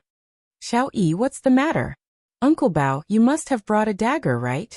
Xiao Yi quickly ran in front of him and stretched out her hand. "Lend me the dagger." Bao was alert. "What do you want to do?" "I won't do anything bad.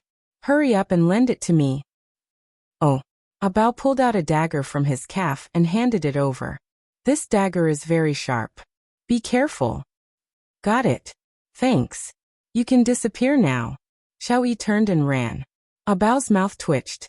How could he be at ease and disappear when the young master had such a dangerous item in his hands? Thus he stood in place and waited to see what Xiao Yi was going to do. Little Wingzy ran back to his companions and mumbled something to them. Bao saw little Wingzy stab the dagger at his waist and walk up to a pine tree that was as thick as a bowl. Little Wingzy wrapped his arms around it and clamped his legs together before climbing up. Bao's heart was in his throat. Xiao Yi, hurry up and come down. It's dangerous. Xiao Yi was an expert at climbing trees. He quickly climbed up and soon reached a branch that was as thick as a wrist. His small body stood on it, and he looked like he was going to fall at any time. The two girls could not help but scream. Bao rushed forward and stood under the tree with his arms open. Xiao Yi, it's too dangerous. Hurry up and come down. Xiao Yi's expression did not change.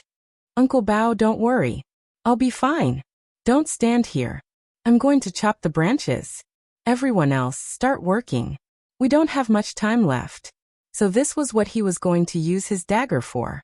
Xiao Yi held onto the tree trunk with one hand and held the dagger with the other. He aimed at the branches beside him and chopped them down. It was indeed a sharp dagger. Even though he did not have much strength, a branch that was as thick as 2 fingers was chopped off and fell to the ground.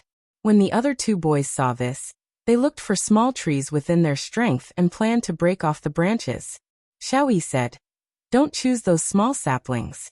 They will die if they break off the branches." Also, pine trees and cypress trees are flammable. Even wet firewood can be ignited. Look for these 2 types of branches. The oldest, Hong Xian, asked curiously, "Xiao Yi, how do you know so much?"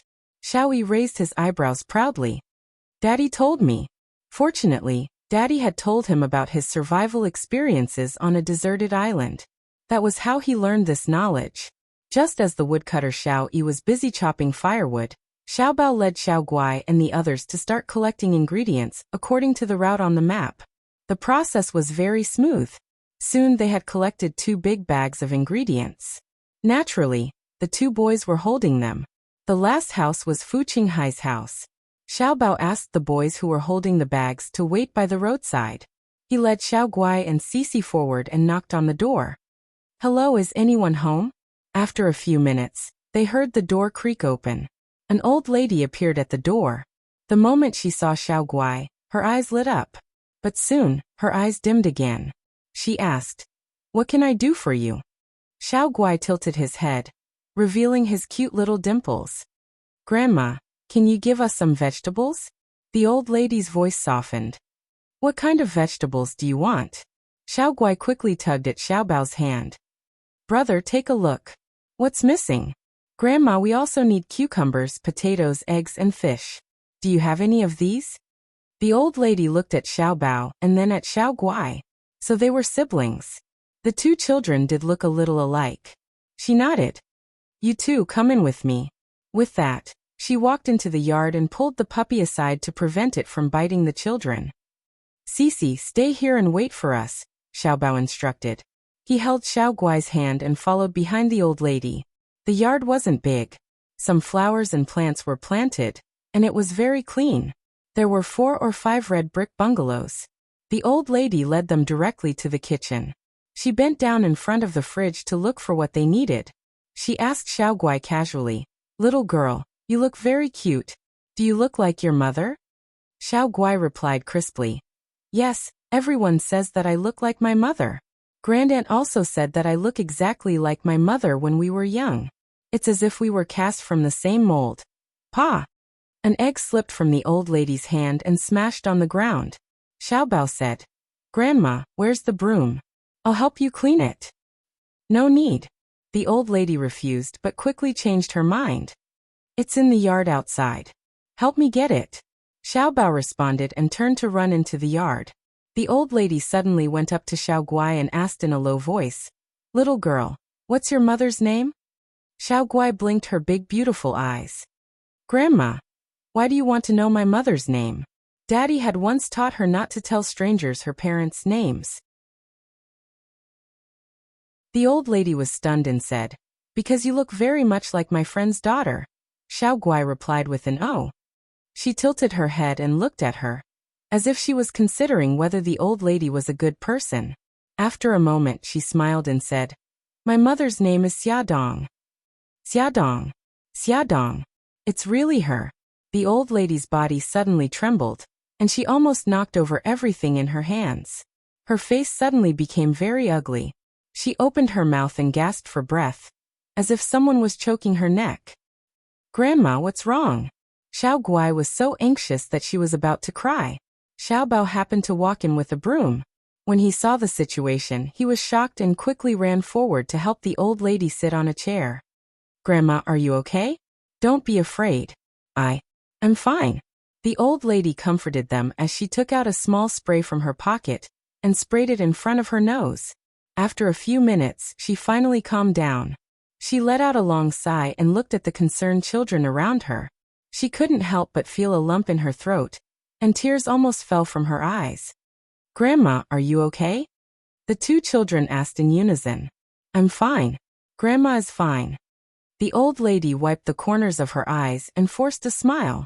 However, because of the scar on her face, her smile looked a little scary. She reached out to touch the two children's hair and said softly, "How old are you?" Xiao Guai said first, "We're 5 years old. We're in kindergarten." "Good, very good." The old lady's eyes were full of smiles.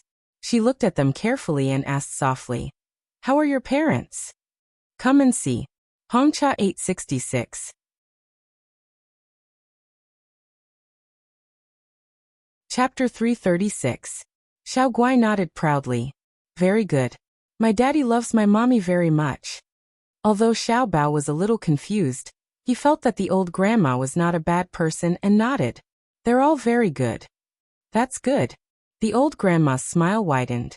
After a while, she retracted her hand and said, "I've prepared everything you need. Go back early. It's going to be dark soon." She put the things she had tidied into a convenience bag and sent them to the gate. "Thank you, Grandma." "Goodbye, Grandma." The children waved at her. She smiled and waved back. Her hunched body leaned against the gate until their figures disappeared from her sight. Then, she slowly retracted her gaze and returned to the yard with a lonely expression. When the sun set, the children rushed back to the river with the treasures they had found. Soon, they found 2 cooking stoves on the lawn. The teacher had already washed the pots and pans and was waiting for them to come back so that they could start cooking. "Wow, teacher, you're so amazing. Are these used for cooking? How did you build them?" Ding Lin had already used the firewood Xiao Yi and the others had picked up to start the stove. She wiped the sweat off her face and smiled as she explained to the children how to build a simple stove and how to ignite the firewood to make the fire burn brighter. Then she instructed the students in Team A that the boys would be in charge of fetching water, the girls would be in charge of washing the vegetables, and she would handle the fresh fish by the river. Under the teacher's lead, the 2 groups of people started to cook. Halfway through cooking, Team B ran out of firewood. The children stared at each other, and Yu Zhenjin could not help but break out in cold sweat. The children who were in charge of collecting firewood were very innocent. They raised their little hands pitifully. "Teacher, we've already worked very hard." "Boo-hoo, it's okay. Teacher will think of a way." Yu Zhenjin comforted them. She threw down the half-cooked vegetables and ran to Team A's side. "Teacher Ding, do you have enough firewood?" "We have enough." "Why?" Ding Lin was busy with the fish in the pot and did not notice what was happening in Team B. Hong Xian shouted, "Teacher Ding, Team B ran out of firewood." Yu Zhenjin coughed and awkwardly said, "Yeah, we ran out of firewood. If you have extra, can you lend me some?" "Sure, Xiaoyi chopped a lot, so there should be some extra. Take some with you." Ding Lin generously gave her half of the firewood. Woodcutter Xiao Yi was in a good mood when he saw that the firewood he chopped could help his opponent. Dinner was finally ready. The girls had already laid out a beautiful tablecloth on the lawn and arranged the bowls and chopsticks. The 2 sets of dishes were placed together, and everyone formed a big circle. The children who were picky at home seemed to have been starved for a long time. Their eyes were glowing with a green light as they stared at the fragrant dishes and kept swallowing their saliva. "All right, let's eat. Don't waste food." At the teacher's command, the children picked up their bowls and wolfed down the food. They were starving. "Gigai, be careful. It's hot." Xiaoyi picked up an egg with her chopsticks and placed it in Xiao Gigai's bowl. Xiao Bao immediately removed the bones from the fish and placed it in her bowl. "Gigai, eat the fish." There are no bones. The other girls were envious. They also wanted such a handsome and caring brother. They wanted to go home and ask their mommy to give birth to one. After dinner, the stars were already shining in the sky. The teacher used the leftover firewood to make a bonfire. Everyone sat around the bonfire and listened to the teacher's summary of the day's activities. Dinglin glanced at the children who were staring at her and said, "Everyone did a great job today. Did you all learn a lot?" "Yes," they said in unison. "We would like to especially commend Xiao Yi. He has great organizational and leadership skills. He also did a great job collecting firewood. Please give him a round of applause." Enthusiastic applause rang out. "Brother Yi, you're so awesome." Xiao Gigai clapped excitedly. Xiao Yi was used to being praised since he was young, but he had never been as happy as he was today. He received everyone's admiring gazes. This was the first time he felt shy in front of so many people. His handsome little face was flushed red and his eyes were sparkling. He didn't know where to look. Group A, who won the competition, was rewarded with a chance to talk to their parents on the phone for 5 minutes. The children in Group A were so happy that they jumped up and down. The children in Group B could only look on with envy. Group B, who lost the competition, was punished with a confession of truth. Everyone had to say something from the bottom of their heart. The children all talked at once. "I don't like green peppers. Every time mommy makes me eat green peppers, I secretly spit them out. I'm very timid. I don't dare to sleep alone at night. I hate my deskmate because he always bullies me." Finally, it was the turn of an introverted little girl named Louie. She stood up and looked at Xiao Yi with her clear eyes. She mustered up her courage and said, "I like Bailey Yi. I want to marry him when I grow up." Everyone burst into laughter. Louie sat down with a red face. She bit her lip and lowered her head without saying a word. The girl sitting next to her turned around and said something to her. Her head hung even lower. "Xiao Yi, I didn't expect you to be so popular." Xiao Bao poked Xiao Yi's arm with a mischievous smile. Xiao Yi's cheeks turned red again. Xiao Bao laughed at him for 20 years because of this. Yu Zhenjin clapped her hands and helped Lu Yi and Xiao Yi out of the situation. "Everyone is tired today. Let's go home and rest early. Teacher Ding and I will wake everyone up tomorrow morning. After breakfast, we will return to the city. Does anyone have any questions? No? All right then. Uncle Bodyguard will send everyone back to their respective residences now. Everyone needs to wash up and change on their own. Don't run around at night. Gigai can sleep. Any questions? No." Yu Zhenjin breathed a sigh of relief. Fortunately, these precious children knew how to brush their teeth and wash their faces. Otherwise, she and Ding Lin would be very busy. However, it was still too early for her to be optimistic. This was a rural area. Several families did not have bathrooms at all. The children could not bathe either. There were a few spoiled children. Although they said that there was no problem, their faces were not clean. They did not know how to comb their hair, and had to be taken care of by teachers. Little Winged Hero walked at the front in high spirits, leading his little brother and little sister back home. The owner of the homestay had already turned on the lights in the room, and prepared 2 basins of hot water to welcome their return. "Gigai, you can't bathe in Uncle's house. Just wipe yourself." Xiao Yi wet a towel in the basin, wrung it dry, and handed it to Xiao Guai. Xiao Bao had already found pajamas from Xiao Guai's suitcase, and placed them by the bed. "Gigai will go out first. If you need anything, just shout." "Got it." Xiao Guai responded softly. After the 2 brothers left, she closed the door, and was about to take off her clothes to wipe herself, when she suddenly heard Xiao Bao's voice from outside. "Grandma, why are you here?" Xiao Guai quickly put down the towel, opened the door and called out crisply, "Grandma, you're here." The old woman leaned on a walking stick, held a flashlight, and held a thermos in her hand.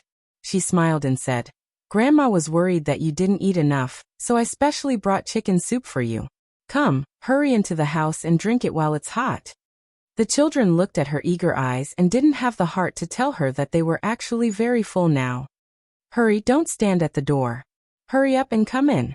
The old woman sat on a chair and opened the thermos.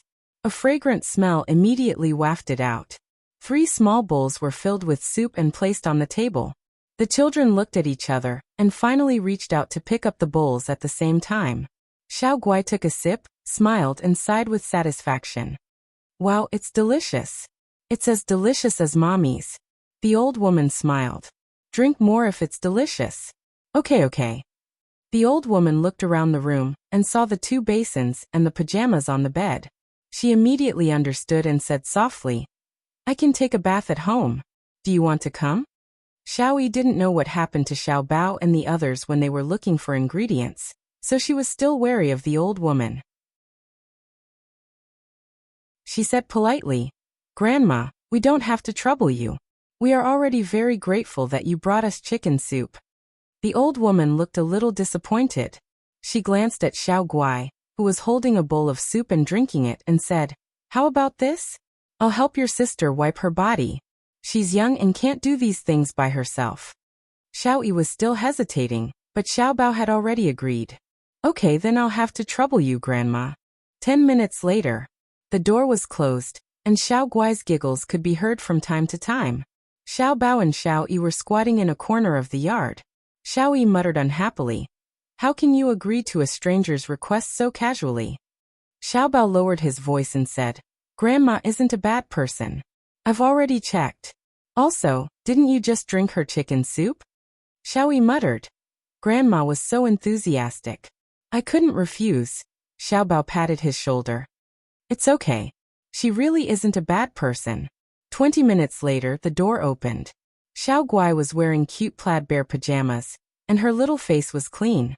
The old woman held her in her arms and wiped her face with children's moisturizer. Her rough fingers rubbed against her cheeks, and Xiao Guai couldn't help but laugh. Grandma, it's so itchy. It'll be done soon. Bear with it. The old woman's eyes were kind, and her movements were very gentle. Xiao Bao and Xiao Yi saw that they were getting along so well. They looked at each other and were a little surprised. The old woman seemed to like Xiao Guai very much. When you go to bed at night, cover yourself with a blanket and close the door. If you have to go to the bathroom in the middle of the night, wake up Uncle to accompany you. Do you understand? The old woman reminded the 3 children repeatedly before she left. Okay, Grandma. Be careful when you go home. It's very dark on the road. The 3 children walked her to the gate of the yard. The old woman waved at the children. Go back to sleep. It wasn't until the 3 small figures left that she sighed and limped home with the help of her walking stick. Come and see. Hongchai 866.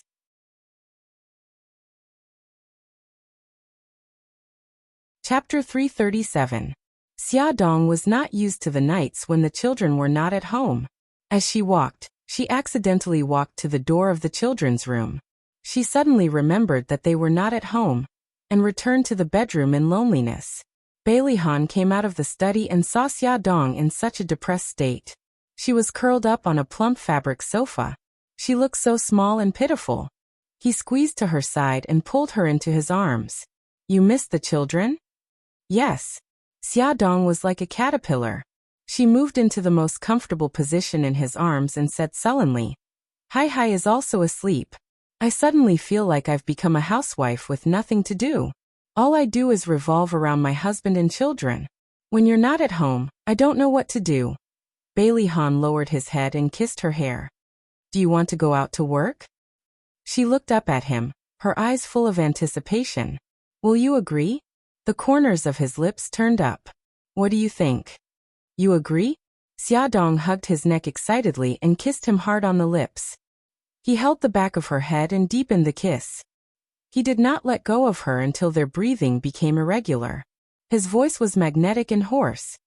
If you feel bored and want to go out to work, I won't stop you. But you can't work too hard. Yes, they definitely won't.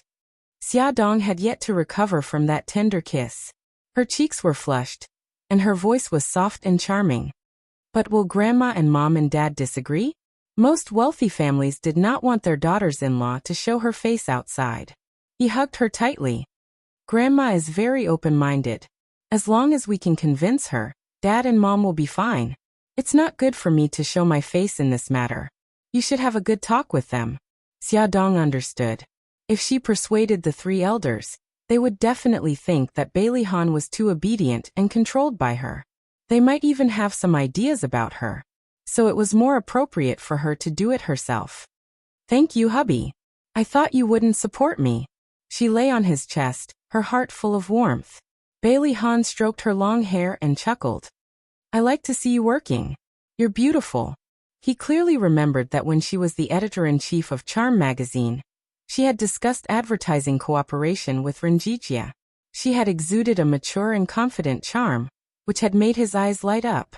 Xia Dong wrapped her arms around his neck and leaned against him. She smiled and said, Hubby, you're so sweet tonight. Are you afraid that I'll punish you? He raised his eyebrows. How can that be? Didn't I say that you can do whatever you want with me? Have you thought of how you want to deal with me? A mischievous smile appeared on Xia Dong's face.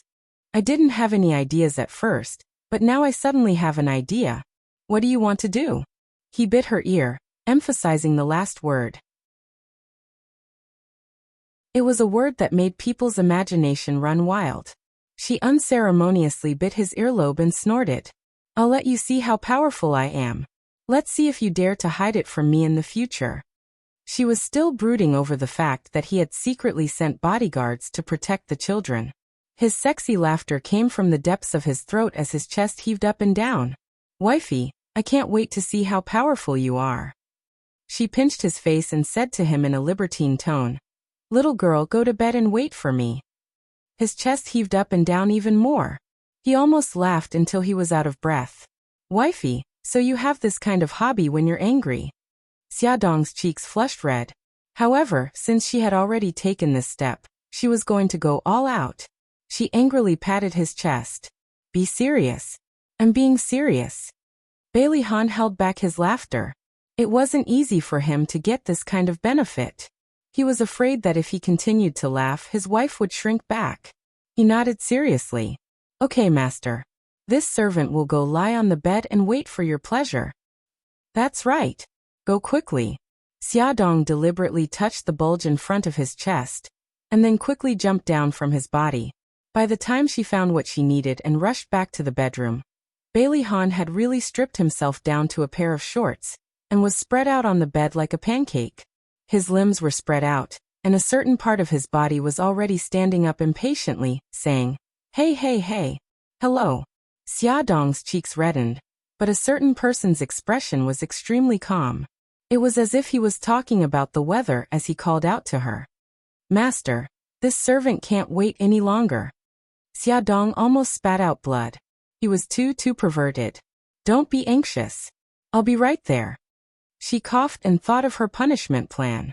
She forced herself to calm down, and climbed onto the ridiculously large bed. She took out a few neckties from her pocket, and tied his wrists to the headboard. Wifey, Bailey Han had a bad premonition. His wife had turned into a little devil. He could almost see two small horns on her head. Xia Dong smiled evilly. After confirming that he couldn't move, she knelt by the bed and slowly took off her clothes. After taking off a piece, she casually threw it off the bed. Not long after, she was only left with a pair of black lacy underwear.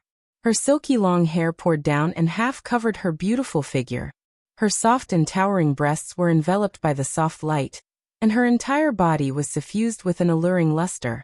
Bailey Han's Adam's apple bobbed, and his deep eyes blazed with fire. She deliberately threw him a coquettish glance and supported herself with her arms. Like a lazy little wild cat, she slowly climbed up his body. Her silky smooth skin was tightly pressed against him, rubbing against him inch by inch. Her buds had already bloomed and were slowly moving up his sturdy abdomen. As she teased him, sparks flew in all directions, almost setting the prairie ablaze. Her concave area rubbed against his convex area. The moist heat soaked the black lacy underwear and stained his scalding skin. His mouth was dry and his eyes were burning. He panted heavily and his smooth chin was raised in impatience. Beads of sweat rolled down his forehead. He was already having a hard time enduring, and was about to explode from the pain. But that little devil was still unwilling to let him go. She deliberately rubbed against his chest and licked his earlobe with the tip of her tongue. She whispered seductively, "Ahan, I'm so hot." He panted heavily and looked at the little woman on top of him. His eyes had already turned red from lust. Wifey, let go of me. No, I haven't played enough. Her slender fingers grasped his perky buttocks and slowly tightened. Her movements were very jerky but very seductive. He raised his chin high and was almost unable to control himself. After he exploded, she wiped the liquid on her hands and got off the bed with a naughty smile on her lips. Hubby, I'm going to take a shower. Gigai can lie here. Little rascal, she clearly knew that a certain part of his body was not appeased and was even more inflamed. She actually left him here just like that. Bailey Han gritted his teeth, and the sound of fabric tearing could be heard. Before Xiaodong could react, her body was already in the air. The next moment, she was lying on the soft mattress. A certain someone's hideous face that was tortured by lust suddenly appeared above her. Little rascal, you want to escape after lighting me up? A certain someone imprisoned her in his arms. His hot breath sprayed on her face and his low and hoarse voice was filled with lust. Over the next few hours, Bailey Han tortured her until she cried and begged for mercy. Reality proved that she would always be the weaker party in front of him. Even with the help of neckties and ropes, she could not succeed in her counterattack. This was what it meant to reap what you sow. The next day, Xiaodong rubbed her aching waist and came to the conclusion that made her cry. On the other side, the children in the kindergarten were extremely excited. They could finally leave this small mountain village and go home. After breakfast, the children dragged their small suitcases and ran happily to the minibus. Little Wingzy and his siblings walked at a leisurely pace at the back of the group. Lil Guai looked back at the village, her beautiful eyes filled with reluctance. Big brother Wingzy, I think this place is pretty good. Xiaobao touched her hair and said seriously, if that's the case then Gigai shouldn't go home with us. You can stay here. Xiaoyi also looked serious. Yeah, we'll tell Daddy and Mommy that Gigai can't bear to leave this place. Ah. Xiao Guai's little face immediately fell. She said pitifully, are you going to leave me behind? Xiaoyi nodded. Yeah, you said you couldn't bear to leave this place. Xiao Guai frowned and almost cried. I just couldn't bear to leave. I didn't say I was going to stay here. Brother E, don't leave me behind, okay? I miss Daddy and Mommy so much, Xiaobao laughed. Little fool, we're just teasing you. How could we leave you behind? Xiaoyi touched her head and sighed. Gigai, why are you so naive? I'm so worried that you'll be sold off one day and still help them count the money. Xiao Guai was stunned. Then she said angrily, you're so mean. When I get home, I'm going to tell Daddy and Mommy that you bullied me. In the distance, Teacher Ding Lin shouted, Xiao Yi, Xiaobao, Xiao Guai, it's only the three of you left. Hurry up and get in the car. Coming. Xiaobao answered and grabbed the suitcases from Xiao Guai. Let's go. The teacher is rushing us. Xiaobao dragged the two suitcases forward. Xiaoyi dragged the suitcases with one hand and held Xiao Guai's hand with the other. Xiao Guai suddenly stopped in her tracks and pointed to a big tree on the right. Brother E, look over there. It looks like an old granny. Xiao Yi followed her line of sight. It really was that strange old granny. She leaned on a walking stick and leaned against the big tree. She kept staring in their direction, but no one knew what she was looking at. Yeah, it's the old granny. Let's go. Xiao Yi turned around and tugged at Xiao Guai's little hand. Brother E, you guys go first. I'll go say goodbye to Granny. Xiao Guai ignored Xiao Yi's attempts to stop her and ran toward the big tree. The old woman looked at Xiao Guai running over from afar with a hint of warmth in her eyes. Xiao Guai ran in front of her and smiled. Granny, we're leaving. Goodbye. The old woman touched her head and smiled kindly. Goodbye. The minibus drove far away. Xiao Yi looked back and saw the old woman standing beside the big tree, staring at them from afar. Ad Hongcha 866.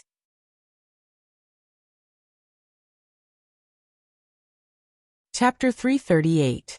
After returning home, the children told Xiaodong and Bailey Han about the old lady. They all thought that the old lady liked children, so she took special care of them and did not take it to heart. The impact of this spring outing on the children was obvious. Xiao Guai, who had always been picky about food, was not only not picky about food, but also ate all the food in her bowl at every meal. not wasting a single bit. Little Wingsy and Little Treasure both had the thought that they were not strong enough, so when Bailey Han announced that he had hired a coach to teach them martial arts, they cheered and jumped for joy. Their spirits were high as they looked forward to the arrival of April. Just as they were craning their necks and gazing into the distance, April stepped into the world with the warm spring breeze. The Taekwondo and Judo coaches also arrived as scheduled.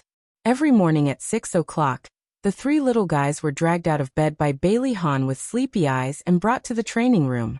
At first, the three of them were not used to it. They stood weakly in the empty training room and yawned. Slowly, after they got used to it, they did not need to be called. When it was time, they would get out of bed and wait for the coach on the training field. Yigai was waiting for the coach.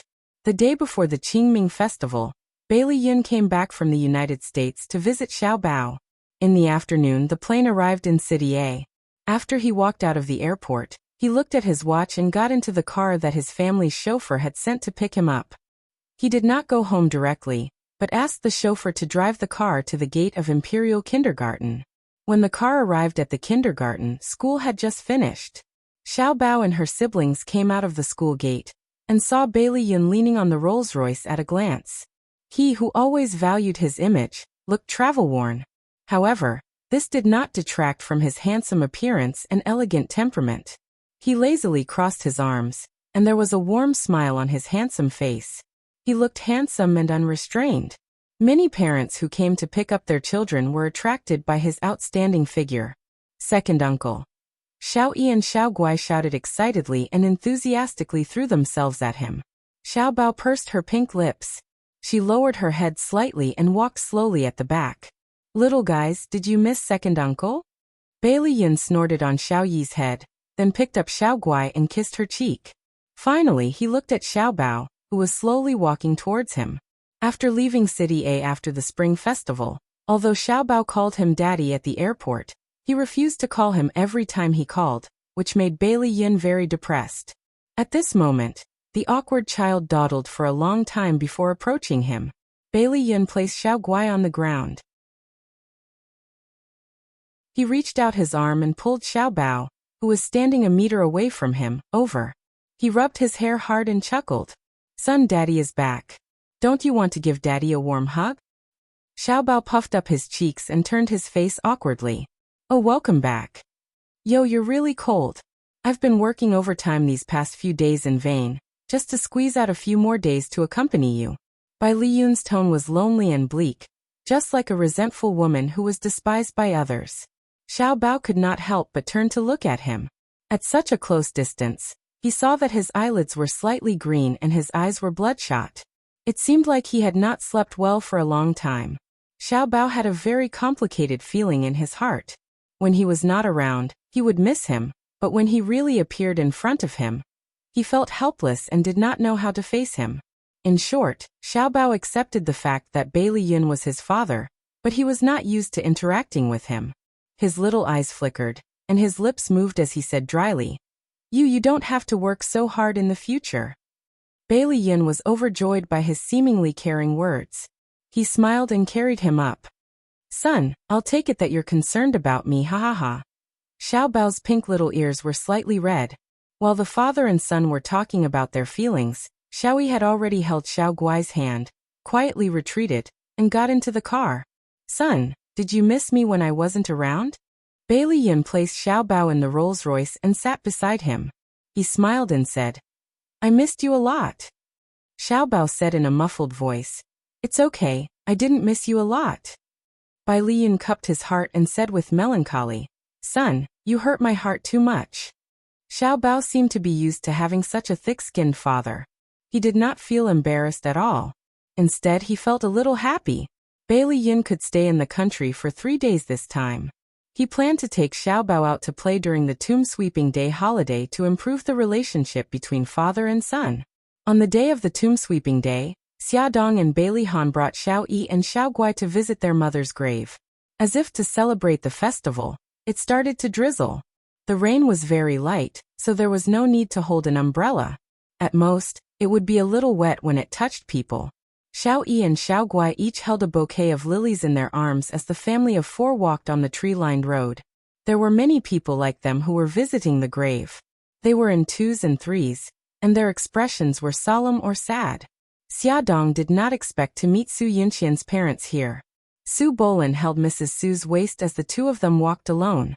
They looked sad, and Mrs. Su's eyes were red. "Uncle, Auntie." Bailey Han greeted them politely. Su Bolin and his wife were stunned for a moment before they nodded. "You're here to visit the grave too?" Bailey Han turned his head to look at Xia Dong. "We're here to visit mother-in-law." The atmosphere was a little awkward. Ever since Su Yunqian's matter was exposed, the two families had completely fallen out and had not interacted for a long time. Su Bolin coughed and said, "Then go quickly. Don't delay." Bailey Han nodded politely. The family of four was about to leave when Su Bolin pursed his lips and suddenly said, "Han." Bailey Han turned around. "Uncle, is there anything else?" Su Bolin's eyes were filled with guilt. He hesitated for a moment before he slowly said, "I haven't had the chance to apologize to you and Xia Dong. Today, I want to apologize to you on behalf of Yin Qian. I don't expect you to forgive her, but I hope you don't hate her."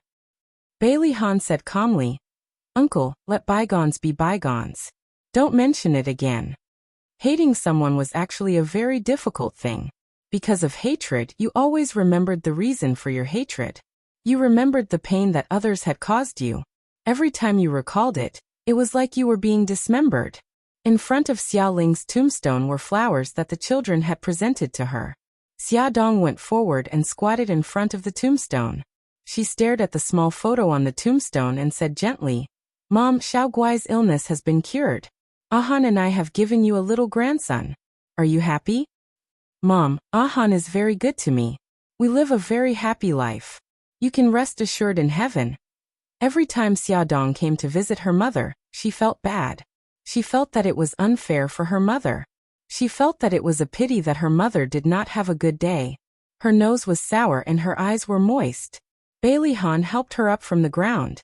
He stared at Xia Ling's photo with a serious expression and said, "Mom, don't worry. I will take good care of Xia and the children." While they were reminiscing about Xia Ling, they did not know that a thin figure was hiding behind the tombstone behind them. Every word they said fell into her ears. Her thin shoulders trembled slightly as if she was suppressing something. "Honey, let's go." Bailey Han put his arm around Xia Dong's waist and beckoned the two children to follow. The figure could not help but straighten up. She looked past the tombstone and greedily wanted to take a few more glances at them. Unexpectedly, she had squatted for too long, and her legs were already numb. In addition, her right leg was not flexible to begin with. As her body leaned forward, she stumbled and bumped into the fruit plate in front of the tombstone. The fruit plate fell over with a clang, and the apples inside rolled out. "Hey, I think I heard something." Lil Guai and Little Wingsy held hands as they walked at the back. Lil Guai's ears were sharp. Suddenly, they stopped in their tracks and looked around. However, they did not discover anything because the figure had quickly retreated behind the tombstone. An apple rolled to her feet with a gurgle. Xiao Guai stared at the big red apple at her feet and shouted, "Mommy, there's an apple. It's so strange. Where did the apple come from?" Maybe someone accidentally dropped it during the ceremony. Xia Dong also looked around. Finally, she found several apples scattered in front of the tombstone on the left. She pointed there and said, "It probably rolled over from there." "Then I'll take this apple back." Xiao Guai bent down to pick up the apple and ran to the tombstone on the left. The person hiding in the back didn't have time to dodge and was hit by her. Xiao Guai looked at the figure in surprise and smiled sweetly. "Grandma, you're here too." The old woman had no choice but to stand up. With her back facing Xia Dong, she lowered her voice and said, "Yes, Xiao Guai, hurry over. Your daddy and mommy are still waiting for you." Xia Dong and Bailey Han were surprised to see the old woman's back. Xia Dong asked Xiao Yi, "Does Xiao Guai know that old woman?" Xiao Yi had already recognized the old woman's back and nodded. "She's the old woman we met during the spring outing in the mountain village." "I see. Then we should go over and say hello to her and thank her for taking care of you. Hubby, what do you think?" Bailey Han had no objections. "Grandma." Xiao Yi ran in front and greeted the old woman affectionately. Xiaoyi, you're here too. The old woman pretended to have just seen her. Hello, auntie. It was Xiaodong who spoke. Hearing Xiaodong's familiar voice, the old woman suddenly froze. She lowered her head and did not dare to look back at her. Seeing that the old woman did not respond, Xiaodong walked in front of her and said politely, Auntie, I heard from the children that you took care of them during their spring outing. I thank you on behalf of the children. The old woman still lowered her head. Her right hand gripped the walking stick tightly as she said in a hoarse voice, It's okay. I like the 3 children very much. Bailey Han sized up the old woman. She was neatly dressed and had white hair. Her right leg was not agile, and she was holding a walking stick in her hand. Perhaps it was because of the scar on her face. She kept her head down and was unwilling to look up at them. He did not take it to heart and smiled. Auntie, it's not easy to get a taxi on this road. If you don't mind, I can give you a ride. The old woman shook her head. It's okay. There's no need to trouble you. I can go back by myself. Xiao Guai blinked his big eyes and said softly, Grandma, there's still a long way to go from here. Why don't you take our car? Xiaodong said, Yes, auntie. It's not safe for you to take a car alone. Let us take you to the bus station. The old woman lowered her head and was silent for a moment. Finally, she said in a hoarse voice, Okay then. Sorry to trouble you. Xiaodong smiled. It's no trouble. Xiao Yi, help Grandma. We're leaving. Bailey Han realized that the 2 children were really close to the old woman, especially Xiao Guai. She walked on the left side of the old woman with a bright smile on her little face. She would say something that he did not understand from time to time. It sounded like a story that an old person would tell a child. He guessed that the old woman might have told it to her in the past. The old woman also liked Xiao Guai very much. She would stroke her little head from time to time and laugh softly. The old woman and the young girl would laugh together like a pair of grandmother and granddaughter. The group of people walked on the shaded road and headed out of the cemetery. A man walked towards them. His hair was white and the corners of his eyes were full of wrinkles. He was holding a bouquet of chrysanthemums in his hands. It was Xia Zhensheng. Xiaodong stopped in her tracks. Bailey Han's hand on her waist tightened. It was obvious that he was trying to comfort her. Xia Zhensheng also stopped in his tracks. He looked a little uncomfortable. His right hand clutched his chrysanthemum tightly. Xia Han, you're here too. Bailey Han's lips moved. Just as he was about to speak, Xiao Guai's exclamation came from behind.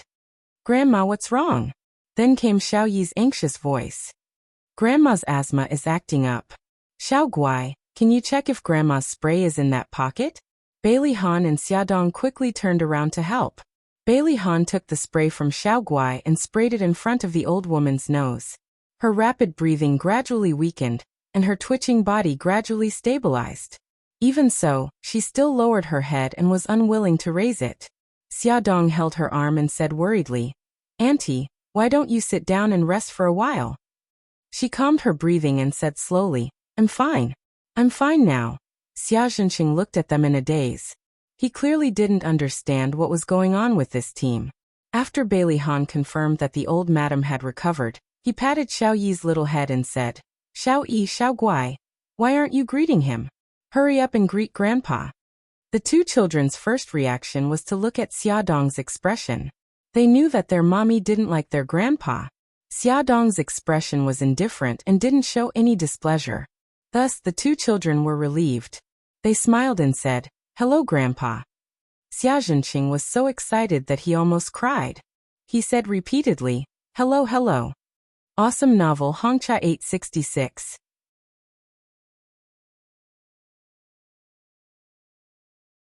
Chapter 339. Let's go. It's getting late. Xiaodong patted the 2 children's shoulders, still ignoring Xia Zhensheng. After all, their relationship had been rigid for so many years. Even if she was willing to let go of her hatred for him, she was still not ready to face him. Xia Zhensheng's expression stiffened. Bailey Han smiled and said lightly, Father-in-law will go first. Xia Zhensheng was suddenly shocked, and his eyes quickly filled with joy. He nodded again and again. Okay, you go first. I'll accompany your mother-in-law. Xiaodong's expression changed and her lips tightened. She wanted to say something, but in the end, she held it back. The old woman's fingers holding the crutch suddenly trembled, and her body was unstable. Xiaodong quickly supported her. "Auntie, are you okay?" I'm fine." Her voice was a little trembling. Xiaodong thought that she had not recovered from her illness, so she did not care about being angry with Xia Zhenxing and helped her out of the cemetery. Xia Zhenxing looked at their departing figures. In the end, his gaze landed on the old woman, and his brows furrowed slightly. That thin and frail figure was hunched over, as if she was carrying 1,000 kilograms of weight on her back. Her entire body exuded a sorrowful and lonely aura, causing him to feel sorrow in his heart. The old woman seemed to be very afraid of others seeing her face. Along the way, she kept her head down, shrank herself in the corner, and did not say a word. Bailey Han sent her to the station, where she could take the minibus back to the town. After the couple sent her to the bus, the minibus had not yet started. Xiaodong saw many fruit vendors around the station. She whispered a few words to Bailey Han, and then quickly walked to the fruit stall to buy some fruits. Xiaodong got on the minibus, intending to give the fruits to the old woman. She looked around and saw an old face in the second last row. The left side of the face was uneven with terrible scars, and the right side was full of wrinkles, which set off her gray hair. Her turbid eyes were filled with surprise. She lowered her head in a panic, avoiding Xiaodong's gaze. The driver was already urging them. Xiaodong did not have time to think anymore. She quickly walked to the old woman, stuffed the fruit bag into her hand, and said, "Auntie, take these fruits and eat them on the road. Be careful on the road." The old woman's bark-like hands grasped the fruit bag tightly. She nodded heavily, and her voice was a little choked with sobs. "Okay, goodbye. Miss, I'm going to drive. Please get off quickly." The driver urged again. Xiaodong only had time to say goodbye before he hurried out of the car. On the way home, Xiaodong felt that something was wrong. Bailey Han turned his head and saw her frowning and deep in thought. He chuckled and asked, "Honey, what are you thinking about? I keep feeling that something is not right. What's wrong?" Xiaodong suddenly turned to look at him and said seriously, "Honey, that auntie, she lived 50 or 60 kilometers away from a city. Why did she come here to visit the grave?" Bailey Han raised his eyebrows. "Maybe the one in the grave is her friend." "Well, let's assume that what you said is right. I found that the apple plate in front of the grave was overturned, and the apples rolled on the ground. If that's the grave of the auntie's friend, why did she let those apples roll on the ground and not pick them up? Maybe it happened so suddenly that she forgot. Honey, aren't you thinking too much?" Bailey Han thought that the old woman was a very ordinary old woman, and there was nothing special about her. "Maybe." Xiaodong frowned. "The reason why I think she's strange is that when I was delivering the fruits to the car, I accidentally saw her face. Although it was full of wrinkles and scars, and it was almost impossible to see her original face, I felt that there was something familiar between her eyebrows." Hearing her words, Bailey Han also had some ideas. She kept her head down all the way, as if she didn't want us to see her face. Xiaodong suddenly had an idea. "Honey, do you think the old auntie is someone I used to know?" Bailey Han smiled. "Honey, don't worry too much. If fate wills it, we'll meet her again. You can ask her then." "Yes, you're right." In the blink of an eye, a month had passed. Xiaodong had almost forgotten about this matter. But something suddenly happened that made her notice the strangeness of the old woman again. On this day, she picked up Xiao Yi and her siblings from school, and parked the car not far from the school gate. Every time she waited for the children at this place, they already knew the exact location, so she wasn't in a hurry to get out of the car. She sat in the car and waited for the children. She inadvertently looked up, and saw an old figure standing across the street. She took a closer look and saw that it was the old woman. Just as she was surprised, the school gate opened, and a group of children poured out one after another. The old woman hurriedly hid her body behind a pillar, and poked her head out slightly. When she saw Xiao Yi and her siblings appear at the school gate, the corners of her lips curled up, and her eyes filled with joy. The children chattered as they walked towards Xiaodong's BMW. Xiaodong opened the car door for them, and welcomed them into the car. She gave them a few instructions, then got out of the car and ran across the road. The old woman's gaze followed the children, so when she saw Xiaodong get out of the car, she quickly shrank back and leaned her back against the pillar. She wanted to wait for them to leave before coming out. She didn't expect Xiaodong's voice to suddenly sound in her ears. "Auntie." The old woman turned her head stiffly and arched her back to hide her face. "Auntie, why are you here?" Xiaodong's heart was full of questions. The old woman lowered her head even more and whispered, "I was passing by and just wanted to take a look." "Auntie, may I ask if we know each other before?" The old woman's tone was a little flustered. "No, we don't know each other. But I think you look a little familiar," the old woman said without hesitation. "You must be mistaken." Xiaodong hesitated for a moment, then suddenly reached out to hold the old woman's shoulders, trying to make her look up to her. However, the old woman was very stubborn and refused to look up. "Auntie, I want to see your face." "No, my face is too scary." "It's better not to scare you." "Madam, I should go. Please let go of me." Xiaodong had no choice but to let go of her. "Auntie, where are you going?" "I'll send you." "No need." The old woman didn't want to stay a moment longer. She leaned on her walking stick and walked quickly to the intersection, but her legs were inconvenient, and she almost tripped several times. Her back view looked flustered and disheveled. Xiaodong felt an inexplicable sadness in his heart. She bit her lip and ran to the old woman's side. Without any explanation, she held her arm. "Auntie, let me send you. My car is parked over there." "No, it's really not necessary." The old woman struggled a few times, but Xiaodong held her arm tightly and almost dragged her to the BMW. She had no choice but to give up struggling. At an angle that Xiaodong couldn't see, the old woman's eyes were filled with tears. Xiaodong helped the old woman into the car. The three children were a little surprised. Xiaoguai cried out in surprise, "Grandma, are you here to visit us again?" "Again?" This word was profound and thought-provoking. The old woman rubbed her hands awkwardly and explained to Xiaodong, "A few days ago, I sent strawberries to the city and came to visit the three children." "I see. Thank you for your concern, Auntie." Xiaodong smiled and nodded. It seemed that she had specially come to visit the children today and wasn't just looking around, as she had said earlier. Why did the old woman like the three children so much? Xiaodong was getting more and more curious.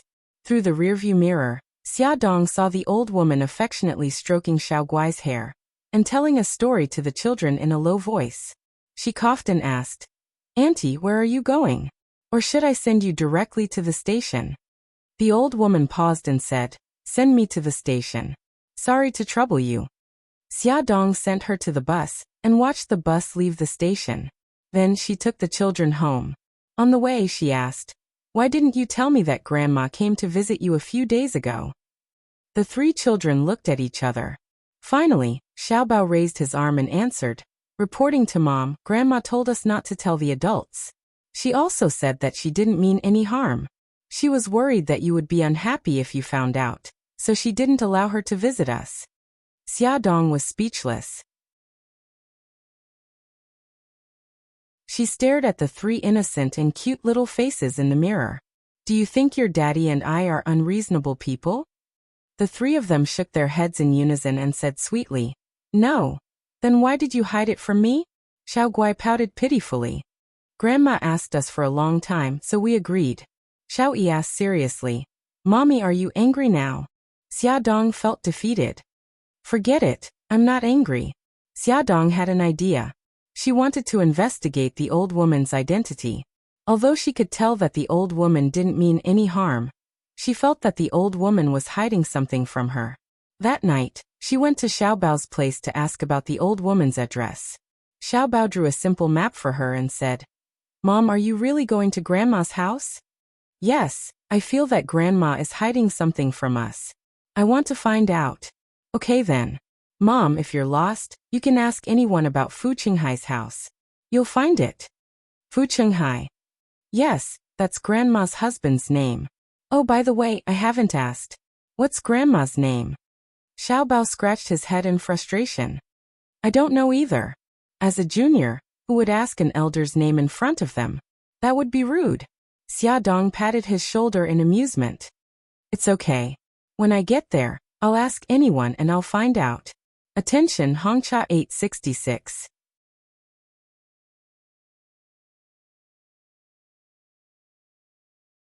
Chapter 340. Xiaodong reported her plan to Bailey Han. Before Bailey Han approved it, he made a request. He wanted to send her bodyguard, Leng Shui, to go with her. Hubby, I'm not going into a tiger's den. Isn't it a little too much to bring a bodyguard? Xiaodong was speechless. Bailey Han pretended to be serious. It's not an exaggeration at all. As long as you're more than 10 kilometers away from me, you have to bring a bodyguard. Xiaodong was completely in awe of him and bared her teeth like a wild kitten. President Bailey, it's safer if you just put a metal chain around my neck. He stroked his chin in a serious manner. Wifey, your suggestion is worth considering. She pounced on him and rubbed his cheek. You actually dare to consider it? I'll prepare handcuffs and handcuff you first. He caught her mischievous little paw and held it tightly in his palm. His sexy lips curved into a mischievous smile. Handcuffs, candles, a whip. Wifey, I didn't expect you to have such a strong taste. But since you like it, I'll play with you. Let's try it tonight, okay? She would never be his match in terms of shamelessness. He suddenly turned over and pinned her under his body. His deep eyes were filled with tenderness as he supported himself with his arms beside her body. His scorching gaze almost burned her to ashes.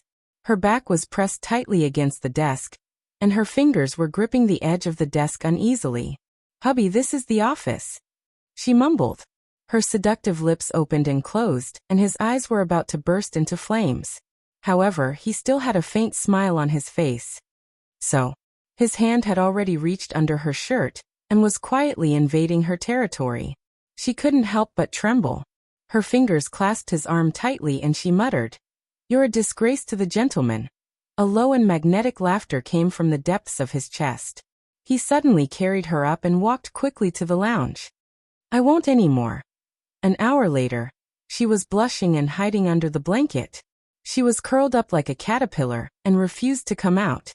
She had only come to the company to discuss some matters with him during his lunch break, but she was abducted to the bed by him. Her willpower was too weak. Bailey Han stood by the bed, neatly dressed. There was a relaxed smile on his handsome face, and his eyebrows were raised. That was the unique high-spirited feeling that came after a satiated meal. He bent down and hugged the bulging blanket in his arms. He chuckled softly. Tired? She arched her body like a little bug and accurately found the position of his chest. She leaned her little head against it and muttered in a muffled voice, "How am I going to get out later?" When she came to find him, she was wearing one set of clothes. The two of them stayed in the office for more than an hour, and when she left, she changed into another set of clothes. Even a fool could guess what they did. Come out, don't be bored. Bailey Han pulled the blanket down from her head. Her cheeks were flushed, and she still looked charming. Her eyes were watery and lively. He rubbed her soft hair affectionately. Just walk out like this. No one will dare to laugh at you. Tears welled up in her eyes. They just won't laugh in front of me. She believed that such a good source of gossip would be unforgivable if she didn't spread it everywhere. Don't mind what others think. As long as we live comfortably, it's fine. Bailey Han lowered his head and kissed her forehead. He comforted her gently. If you don't want to go out alone, I'll accompany you downstairs. She quickly shook her head. That will only make things worse. I'll face it alone. She pushed his chest. Don't you still have a meeting? Hurry up and go. He looked up at her.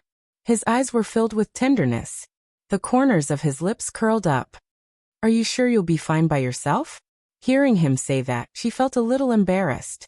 It's fine. I was just casually complaining. Hurry up and go to your work. Don't worry about me. He caressed her face gently. Silly girl. You don't have to be so righteous in front of me. You don't have to pretend to be relaxed. Honey, sometimes you're so sensible that it makes my heart ache. Actually, he had wanted to say this to her for a long time. He liked to see her throw a tantrum in front of him. He didn't like it when she was willing to be wronged for his sake. Xia Dong leaned her head on his chest and wrapped her arms around his waist. She felt as if a hot spring had flowed through her heart. It was warm and comfortable. She knew a long time ago that she hadn't married the wrong person. She was glad that he had forcefully tied her to his side. She was also glad that she had made the decision to open her heart to him. Otherwise, she would have missed the love of her life. In the end, Bailey Han still wrapped an arm around her waist and sent her downstairs under the watchful gazes of the employees who were pretending to be busy, but were actually gossiping. Xiaoshui Village. The village was like its name. Clear water surrounded the valley and spring covered the mountains. It was a beautiful sight. Xia Dong stepped on the green grass and walked between the fields. She held a simple map drawn by Xiao Bao in her hand as she looked for Fu Qinghai's house. Leng Shui followed behind her at a distance. After all, it was the first time that Xia Dong had come to this unfamiliar place. Eventually she got lost. By the field, a 7 or 8-year-old child was leading an old cow. The old cow was eating grass leisurely with its head buried in the ground. The child looked at them curiously. Xia Dong smiled in a friendly manner.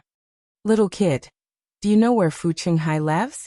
The child nodded shyly and pointed at the hill. "Go over this hill and turn right. You'll see a brick house. That's Grandpa Fu's house. Little kid, do you know the name of Grandpa Fu's wife?" The child shook his head. "I don't know, but we all call her Grandma Xia. Her surname was Xia? Was it a coincidence?" Xia Dong had an idea. She took out a handful of candies from her pocket and stuffed them into his hand. "Thank you, little kid." The child smiled embarrassedly. "You're welcome, Auntie. Thank you for the candies." Xia Dong smiled and stroked his head. She walked in the direction he pointed. After climbing over the hillside, what came into view was a lush green vegetable field. A few peasant women were picking vegetables in the field, chatting and laughing about family matters. Xia Dong did not forget the purpose of her visit. She walked to the field and smiled at them.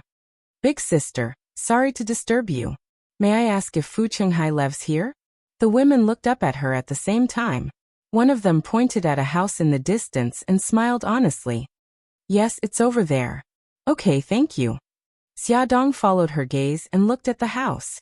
She smiled and said, "Big sister, may I ask what the name of Fu Qinghai's wife is?" The women exchanged glances with each other and began to discuss among themselves. Finally someone said, "We only know that her surname is Xia, and we've always called her Big Sister Xia. We really don't know her full name." Xia Dong found it unbelievable. How could someone live here alone for so many years and not know her full name? Another woman added, "Fu Qinghai's family didn't live here originally. They moved here more than 10 years ago. Actually, we don't know much about their family." Xia Dong nodded. "Big sister, do you know if they have any relatives?" The big sister looked at her in confusion. "Who are you? Why do you keep asking about their family?" Xia Dong smiled. "It's like this. Our children came here for a spring outing more than a month ago. Auntie Xia took special care of the children, so I came here to thank her." The big sister was relieved. She smiled and said, "I see. The Fu family doesn't seem to have any relatives. Other than the neighbors, they rarely interact with others." Someone said, "They have a son, but he's a good-for-nothing." "Hey, Auntie Wang, don't tell anyone about those things." "I'm just saying it casually." Xia Dong didn't get much information from them. It seemed that Fu Qinghai's family was quite mysterious. In front of her was a one-story red brick courtyard. The courtyard door was closed. Xia Dong raised her hand and knocked on the door. "Is anyone home?" She called a few times but no one answered. She only heard the sound of dogs barking in the courtyard. It was morning now, so they might be working in the fields. Xia Dong thought of the strawberry garden that Xiao Bao mentioned. She asked a few people on the way and successfully found the Fu family's strawberry garden. Outside the greenhouse, an old couple was busy packing strawberries. The old woman sat on a low chair and packed the strawberries while Fu Qinghai bent over to carry them. Xia Dong went forward. "Uncle, Auntie, sorry to disturb you." The old woman acted as if she didn't hear her and continued with what she was doing. Fu Qinghai put down the box in his hands and turned around. He was slightly startled when he saw a young and beautiful woman standing in front of him. Then he seemed to have thought of something and his face turned pale. Xiaodong was also looking at Fu Chenghai. Although his face was full of wrinkles, she could vaguely see that he looked like a young man. Just like the old woman, he gave her a very familiar feeling. Where had she seen him before? Fu Chenghai forced himself to return to normal and coughed. Who are you looking for? Xiaodong put the 2 gift boxes on the ground and said with a smile, Uncle, I'm Xiao Yi and her siblings' mother. You and Auntie took care of the children last month, so I'm here to thank you. Fu Chenghai rubbed his hands uncomfortably. He glanced at the old woman and said, You're too polite. My wife doesn't like strangers, so don't mind her. Let's go home and have a cup of tea. Stay for lunch. Xiaodong came to find out more about the situation, so she didn't refuse. She smiled and said, Uncle, let's finish this first. I'll help you. No need, no need. I'm not in a hurry anyway. Wife, hurry up and accompany the guests home. I'm going to town to buy some groceries. Uncle, a simple meal is fine. Xiaodong hurriedly stopped Fu Chenghai. If you're so polite, I'll be too embarrassed to stay and trouble you. Fu Chenghai smiled honestly. Daughter, you don't know, we don't have any relatives. It's rare to have guests, so we're happy. It's only 100 meters from town, so it's very convenient. You and my wife go home first. I'll be back soon. Daughter, come with us. The last sentence he said was referring to Leng Shui, who was not far from Xiaodong. Attention, Hongcha 866.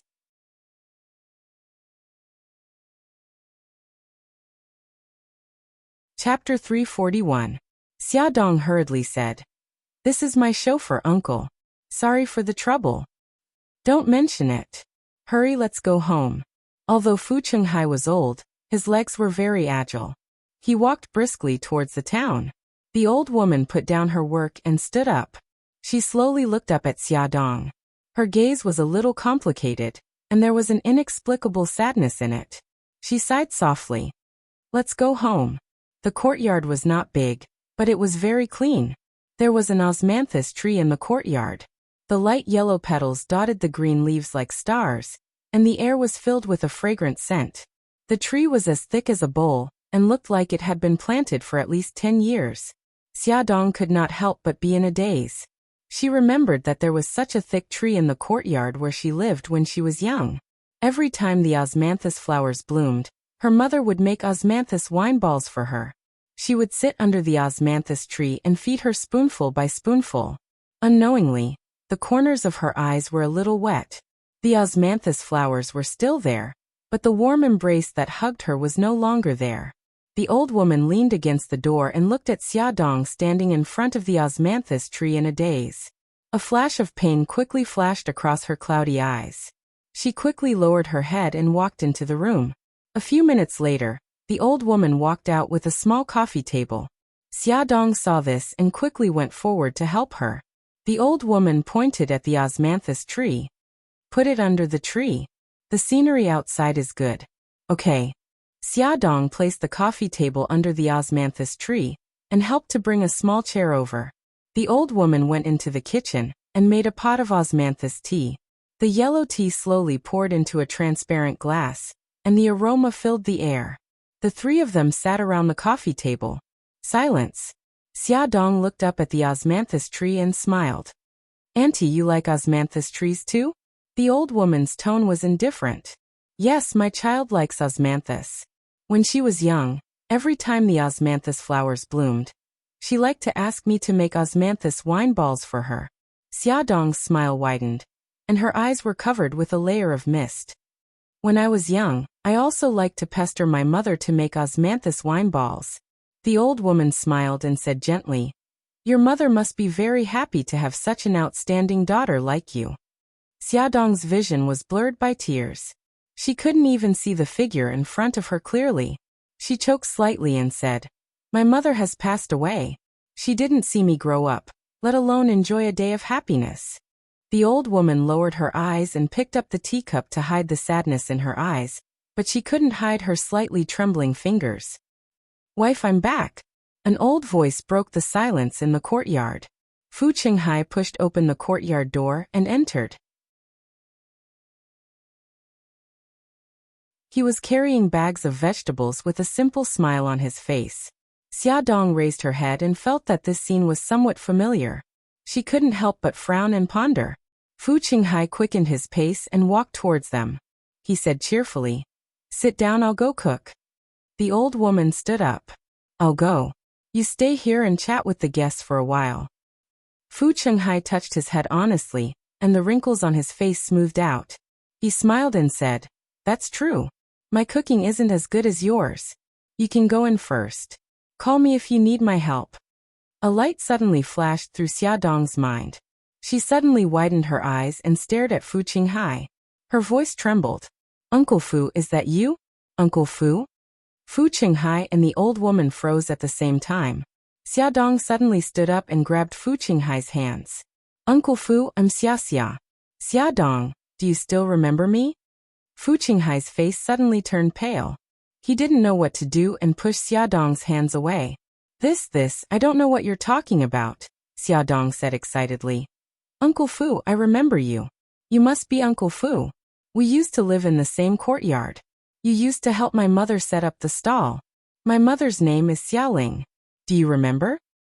Fu Qinghai stood there dumbfounded. His lips moved but he didn't say a word for a long time.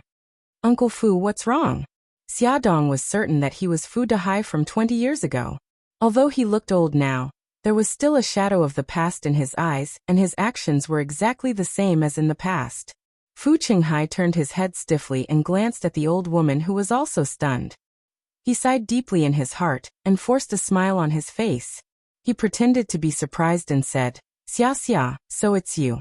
A girl changes 18 times between childhood and womanhood. I didn't recognize you." Xiaodong laughed. "Uncle Fu, I didn't expect you to change your name. Long time no see. How have you been?" Good, I've been good." Fu Qinghai hurriedly answered, and then gave the old woman a look. "Wife, hurry up and get busy in the kitchen. It's getting late." Xiaodong quickly said, "Auntie, let me help you." Fu Qinghai stopped her. No, just let your auntie do it. You are a guest today, sit down and chat with me." The old woman picked up the bag of vegetables and walked silently to the kitchen. Xiaodong poured a cup of tea for Fu Qinghai and said, "Uncle Fu, auntie looks very familiar. Did she used to live in our alley?" Fu Qinghai's forehead was covered in cold sweat. He smiled uncomfortably. "No, I met her after I moved away." Xiaodong asked, "By the way, I haven't asked you why you moved away from the courtyard back then. Weren't you living well there?" Fu Qinghai looked a bit embarrassed and stammered, Back then, I was very nice to you and your mother. A lot of people gossiped, so I moved away." Back then, Xiaoling was abandoned by Xia Zhenxing. She took her daughter with her and painstakingly set up a food stall. Fu Qinghai pitied the mother and daughter, and came to help almost every day. In the end, Xiaoling rented a shop and opened a small restaurant. He simply closed the shop and went to the restaurant to help her. At that time, they worked under the same roof and lived in the same courtyard. It did attract a lot of criticism. Even the young Xiaodong thought that he would become her stepfather. But at that time, he suddenly moved away from the courtyard. Not long after, Xiaoling's restaurant was smashed. Not long after, she set a fire and burned herself to death in her room. From then on, Xiaodong had never seen Fu Qinghai again. She did not expect to see him today. She had mixed feelings. She was happy and sad because when she saw Uncle Fu, she could not help but think of her mother. Fu Qinghai coughed and interrupted Xiaodong's memories. Xia, how have you been all these years?" Xiaodong smiled. "Pretty good. I'm a mother of 4 now. You've already met Xiao Yi and her siblings. I also have a daughter who's only a few months old." Fu Qinghai nodded with relief and asked, "Does your husband treat you well?" Xiaodong's smile widened. "Pretty good." Fu Qinghai said, "Good." He was very emotional. "Time flies. Back then, you were only this tall." He gestured in the air. "Now you have children. Sigh, we're getting old." Xiaodong was also emotional and full of questions. "Uncle Fu, why did you move here?" Fu Qinghai was stunned and said slowly, "Back then your mother passed away. I didn't have a job in the city, so I moved to the countryside to farm and raise chickens. It's not bad to live a peaceful life like this. The two of them chatted for more than half an hour before the old woman called Fu Qinghai's name from the kitchen. Fu Qinghai smiled. Your aunt is done cooking. You can cook first. I'll help set the table. During dinner, Fu Qinghai enthusiastically asked her and Leng Shui to eat more. He even scooped a bowl of hot chicken soup for them. The chicken soup was delicious. After swallowing it, there was a sweet taste left in the mouth. If one did not pay attention, they would not notice it at all. Xiaodong's expression changed. When she was a child, her mother always liked to add some wolfberries and dates to make chicken soup. The taste was exactly the same as this chicken soup. Even though she had not drunk it for many years, she still remembered this familiar taste. Her fingers trembled, and the spoon in her hand fell into the bowl. Her heart almost stopped beating. She stared at the old woman's face without blinking. Although she had aged a lot and there were still scars on her face, her eyebrows were somewhat similar to the young Xiaoling. She widened her eyes in disbelief, and opened her mouth slightly. She wanted to say something, but her throat seemed to be blocked by cotton, and she could not say anything. Xia, what's wrong? Fu Qinghai asked worriedly when he saw her pale face and strange expression. The old woman's eyes were also filled with worry. Xiaodong's eyelashes fluttered, and tears quickly gathered in her eyes. A teardrop rolled down from her eye, and fell into the bowl of chicken soup. She opened her mouth and cried out in a heart-wrenching voice, "Mom!" The old woman's body suddenly froze and the chopsticks in her hand fell to the ground. Xiaodong threw herself at her, and hugged her tightly. She burst into tears. "Mom, you're still alive, aren't you?" The old woman let her hug her, and slowly closed her eyes. Her voice was hoarse. "I'm not your mom. You've got the wrong person." "No, I didn't recognize the wrong person. You're my mother. Only my mother knows that I like osmanthus wine and meatballs. Only my mother puts wolfberries and jujubes in her chicken soup. Mom, don't hide it from me anymore. I'm your daughter. How could you hide it from me?" Xiaodong cried so hard that it was as if she wanted to cry out all the grievances she had suffered over the years. 2 streaks of tears flowed from the old woman's tightly shut eyes. She shook her head and denied it. "I'm not. Your mom is already dead." Xiaodong held her shoulders and stared at her with teary eyes. She screamed at the top of her lungs, "We couldn't find your body in the fire that year. Don't lie to me anymore.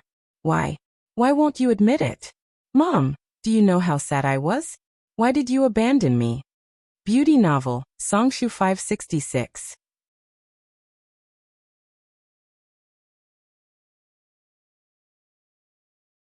Chapter 342. You've got the wrong person. I'm not. The old woman shook her head as tears streamed down her face. She shut her eyes tightly and didn't dare to look at her. "Mom, open your eyes and look at me. I'm your Xia. How could you be so heartless as to leave me all alone? Do you know how I've been through all these years? I've always felt guilty. I feel like I've been a burden to you and made your life so difficult. That's why you couldn't take it and wanted to commit suicide. Mom, look at me. Mom." Xiaodong shook her shoulders as tears streamed down her face. The old woman clenched her fists tightly and gritted her teeth, refusing to let go. Fu Qinghai was also in tears. He wiped the tears off his face and said, "Wife, don't hide it from your child anymore. Acknowledge your child." Xiaodong's expression was almost hysterical. She shook Xiaoling's shoulders forcefully. "Mom, did you hear that? Uncle Fu has already acknowledged your identity. Don't hide it from me anymore." Xiaoling slowly opened her eyes. Seeing her daughter's heartbroken face, she couldn't hold it in anymore. She hugged her tightly in her arms and cried bitterly. For a moment, there was only the sound of crying in the room. After a long time, Xiaodong wiped Xiaoling's tears with a tissue.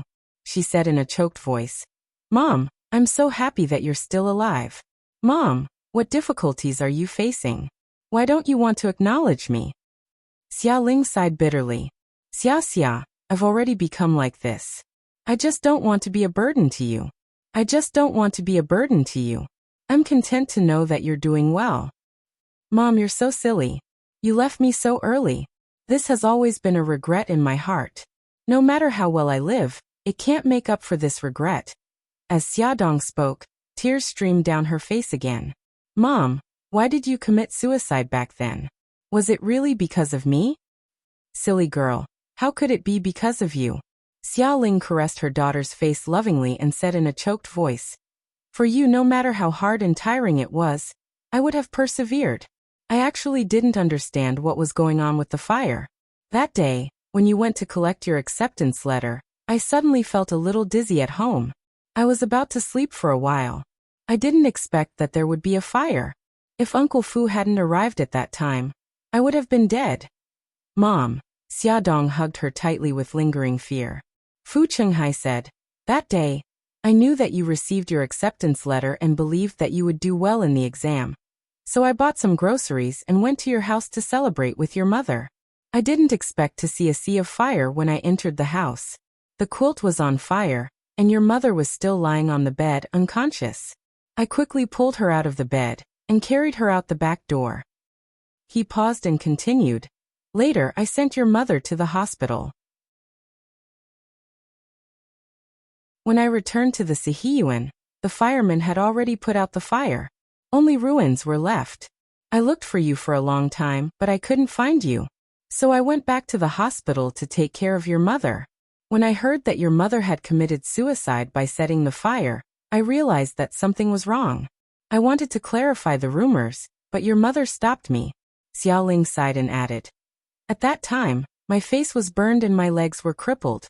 Because I inhaled too much carbon dioxide and dust, it caused a serious lung infection.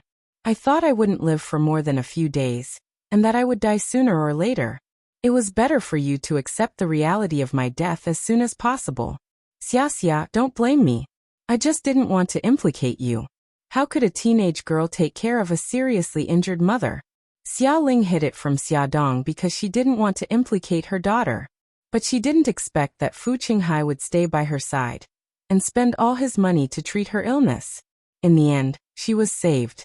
Fu Qinghai said, Your mother was treated in the hospital for a long time. She kept an eye on your situation. When she heard that you were sent to the orphanage, she was so worried that she couldn't sleep. Later, she heard that your aunt brought you back to her house. She was relieved. Your mother's illness took a full 2 years of treatment before she got better. At that time, we were penniless and had a huge debt. I had no choice but to move to the countryside with your mother. We contracted a piece of land to farm and plant fruit trees. It took us 3 years to pay off all our debts. Xia Dong was grateful and sad. With tears in her eyes, she bowed to him solemnly. Uncle Fu, you took care of my mother all these years. You are my father from now on. I will be filial to you and my mother. Xia. What are you doing? Get up. Fu Qinghai hurriedly helped her up. We're family. Don't be so distant. Your mother and I are happy as long as you're doing well. Xia Dong was so touched that tears fell from her eyes. She said sincerely, Dad. Okay. Dad is very happy. I haven't been so happy in a long time. Fu Qinghai was so excited that tears filled his eyes. They were busy catching up, and the food had already turned cold. Leng Shui quietly brought the food to the kitchen. After heating it, she brought it out again. The three of them had calmed down a lot. Fu Qinghai quickly helped to bring the food and said apologetically, Miss Leng, I'm so sorry to ask you to do these things. Leng Shui, who had always been cold, curled her lips miraculously. It's okay. Uncle, Auntie Madam, let's eat. Fu Qinghai smiled. Okay, let's eat. Wife, since we are so happy today, why don't you let Xia have a few drinks with me? Xia Ling said reproachfully. If you want to drink, drink by yourself. Xia can't drink. Her cheeks turn red even when she eats wine balls, not to mention alcohol. Fu Qinghai laughed heartily. Haha, that's true. Then I'll drink by myself. Miss Leng, do you drink? Leng Shui said politely. Uncle, I can't drink. I have to drive later. Fu Qinghai patted his head. Look at my memory. I almost forgot. When it was almost dusk, Xia Dong reluctantly said goodbye to Xia Ling and her husband. The two of them sent her to town. Xia Ling held her hands. Xia, live well with Bailey Han. Don't worry about us. Mom, Dad, take care. I'll come back to visit you soon. Xiaodong hugged Xiaoling. The car had already driven far away, but Xiaodong could still see the two of them standing by a tree outside the village, staring at her. She couldn't help but feel a lump in her throat. Halfway through the journey, Bailey Han called. His voice was full of concern. "Honey, why aren't you home yet? Did something happen?" Xiaodong smiled and said softly, "I'm already on the way. I'll be home in about half an hour. Honey, I have good news to tell you." Bailey Han stood by the balcony with his phone in his hand. He looked at the dark sky and listened to her slowly tell him what had happened. The expression in his deep eyes changed many times. There was shock and heartache, but in the end, it all turned into thick warmth. He couldn't wait to appear in front of her and hold her in his arms. His lips curved into a warm smile. "Honey, next time, I'll go with you to visit mother-in-law and father-in-law. Okay." Xiaodong's eyes were already wet with tears when he said this simple word. The BMW drove to the entrance of the manor. Under the dim sky, a tall and handsome figure stood at the iron gate. He was wearing white casual clothes and had his hands in his trouser pockets as he waited leisurely. Xiaodong could not help but smile when she saw Bailey Han. She opened the car door and walked over to him. She looked up at him. "Why are you standing here?" "I'm here to pick up my wife." "Beautiful madam. Have you seen my wife?" Bailey Han pulled her into his arms with a smile and lowered his head to kiss her forehead. Xiaodong smiled. "Be careful not to let your wife see you. She will be jealous." "Really? So my wife is jealous of herself?" Bailey Han held her in his arms and walked towards the villa. His mellow and sexy voice was full of laughter. "So what if I am?" She mischievously pinched his waist. This caused him to laugh in a low voice.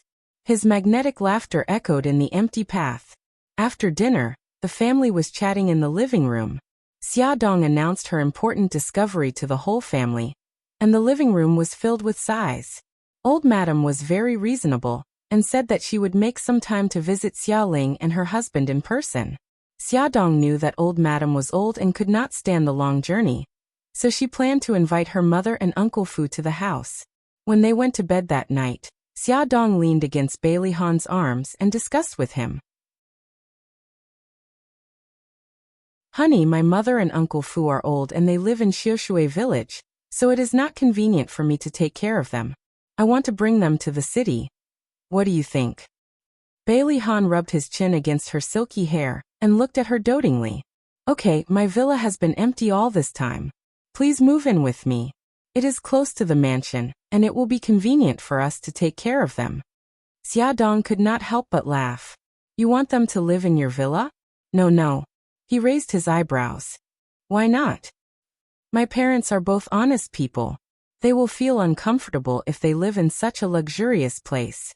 I was planning to rent out my previous apartment, but I did not have time to deal with it, so it has been empty all this time. Let them move in there." Bailey Han thought for a while. "Okay, we will listen to your arrangement.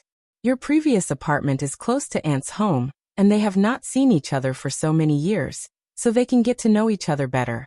Yes, that is my plan too. I called Aunt on the way home, and told her that my mother is still alive. She can't wait to see her." Speaking of this matter, Xiaodong's eyes shone with excitement. She was full of energy, as if she had been injected with chicken blood. The consequence of being so excited was that she could not sleep. Bailey Han bit her earlobe and whispered, "Honey, there is a way to cure your insomnia." "What?" "Do/love/do. So erotic. A certain someone had already turned into a wolf and devoured her over and over again. Ad. Hongcha 866.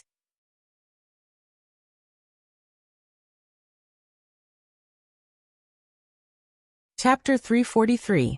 It was the weekend. Xiaodong and Bailey Han led the children, as well as Xia Yin and her husband, to Xiushui village to visit Xiaoling and her husband. When the two old sisters met, they hugged each other and cried. Xiaodong and the others also had red eyes. It was a touching scene. The children called out Grandpa and Grandma in their childish voices. The two elders hugged the children tightly in their arms and couldn't help but cry. After waiting for more than 20 years, the day of family reunion was finally here. Xiaoling was happy and sad at the same time. As she reminisced about the past with her family, She wiped away her tears again and again. Fu Qinghai comforted Xiaoling. Honey, we're happy today. Let's not talk about those unhappy things. Xiaoling nodded repeatedly. Yes, yes, let's not talk about those unhappy things. Xiaoyan Mingyuan. Thank you for taking care of Xia all these years. I want to thank you. Xiaoyan held her hand and said, Sister, we're sisters. We're family. How can you say that? Xia is also Mingyuan's and my daughter. If we don't treat her well, who else should we treat well? Gao Mingyuan smiled and said, Sis, you don't have to be so polite with us. Xiaoling was so touched that she didn't know what to say. She just held Xiaoyan's hand tightly. Nothing needed to be said about their sisterly love. Bailey Han treated Xiaodong's parents as if they were his own. Although it was their first official meeting, they weren't distant at all. He called them Dad and Mom affectionately. From time to time he would tell some interesting stories, making the elders laugh heartily. For the first time, Xiaodong realized that he was actually quite humorous. The current him was completely different from the cold and emotionless man of the past. At the dining table, Bailey Han poured a glass of wine for Gao Mingyuan and Fu Qinghai. He also poured a glass for Xiaoyan and Xiaoling. Then he stood up with his glass and said seriously, Dad, Mom, you've worked hard all these years.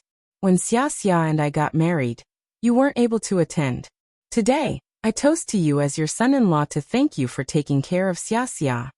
His toast was equivalent to a toast to a son-in-law. After drinking it, it meant that the parents acknowledged him as their son-in-law. Fu Qinghai was an honest person and didn't have any ulterior motives. He raised his glass and drank it in one gulp. Xiaoling held her drink with a serious expression. Han, I once had a failed marriage. I don't want my daughter to follow in my footsteps. Can you promise that you'll treat my daughter well for the rest of your life? In front of the children, her aunt and uncle, Xiaodong felt a little uncomfortable and secretly tugged at Xiaoling's clothes. Bailey Han's lips curved into a smile. His deep gaze landed on Xiaodong and he said slowly, Mom, it's better to do well than to say well. I will use my actions to prove to you that Xia will never regret marrying me. In this lifetime, I, Bailey Han, will never have another woman besides Xiaodong. Alright, I'm relieved to hear that. Xiaoling nodded her head in satisfaction before downing her drink in one gulp. After dinner, Xiaodong and Xiaoyan helped Xiaoling clean up the dishes. Xiaoling smiled and said, Xiaoyan, you should rest. Let Xia help me clean up. Having received her mother's approval, Xiaodong was overjoyed. She cleaned up the dishes and wiped the table. Xiaoling couldn't help but laugh when she saw how happy she was. Silly girl. She's so happy even when she's working. Xiaodong laughed happily. Mom, you have no idea.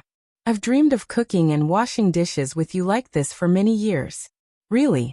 Xiaoling smiled and the wrinkles on her face relaxed. Today was the happiest day of her life in more than 20 years. Of course it's true. Xiaodong finished washing the dishes and wiped her hands. She hugged her mother's arm and leaned her head on her mother's shoulder. Mom, I still want to eat your osmanthus wine balls. I've been thinking about it for many years. Xiaoling poked her forehead and teased. I think that's the main point. Mom, it's good that you know. Don't expose me. You silly girl. Under the sunlight, the figures of the mother and daughter snuggled up to each other were projected on the window glass. It was warm and refreshing. In the courtyard, Bailey Han was sitting around the coffee table with a few elders and chatting. Most of the time, it was Fu Qinghai and Gao Mingyuan who were talking while Xiaoyan played with the children. Bailey Han didn't feel bored. Instead, he listened attentively and occasionally interrupted to express his opinion. Fu Qinghai and the others liked such a polite young man like him. Through the window, Xiaoling saw Bailey Han listening with a smile. She patted Xiaodong's arm and laughed softly. Han is such a good child. Mom doesn't have to worry about you anymore. Xiaodong helped her to a chair by the window and smiled. Then why did you make things difficult for him just now? Oh, why? Do you feel bad for him? Xiaoling poked her forehead with her finger. Silly girl, I did it on purpose. I made him promise in front of us to let him know that you still have the support of us elders. If he dares to bully you, we definitely won't let him off. Xiaodong hugged her arm. Mom, he won't. I believe that he will treat me well for the rest of his life. Xiaoling's eyes dimmed and she smiled bitterly. The phrase "the rest of your life" sounds simple, but it's actually very difficult. How many people give up halfway? And how many people forget their vows of eternal love? Xiaodong knew that she was thinking about her marriage with Xia Zhenxing. She hugged her tighter and said gently, "Mom, since I've made my choice, I have to believe in him." Xiaoling stroked her hair, and the dimness in her eyes faded. She smiled and said gently, "My daughter has grown up and is sensible.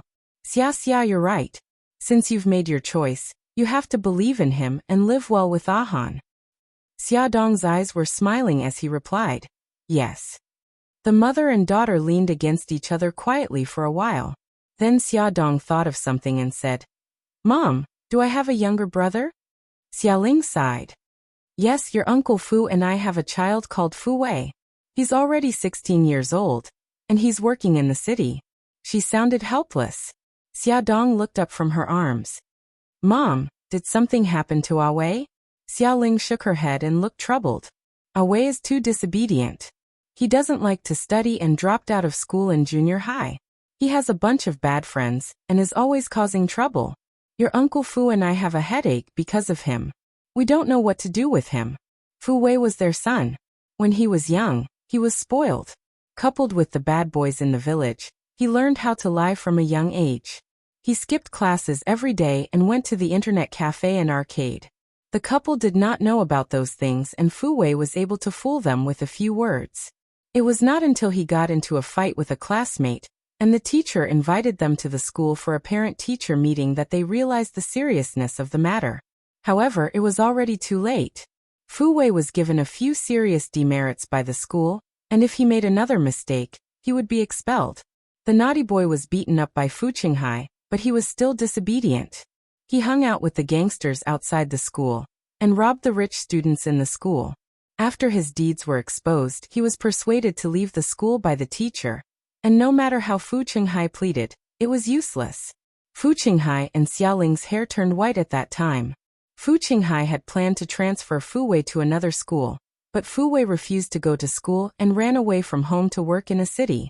He came home once every 10 days or half a month, and every time he came home, he would ask for money. The couple did not know what to do with him. Xiaodong thought for a while and said, "Mom, Wei is still young. He is only 16 years old. I will go back and think of a way with Ahan to persuade him to come back and continue with his studies." Xiaoling sighed helplessly. "Now he is a sore point for me and your Uncle Fu." Xiaodong comforted her and said, "Mom, there is one more thing I want to discuss with you."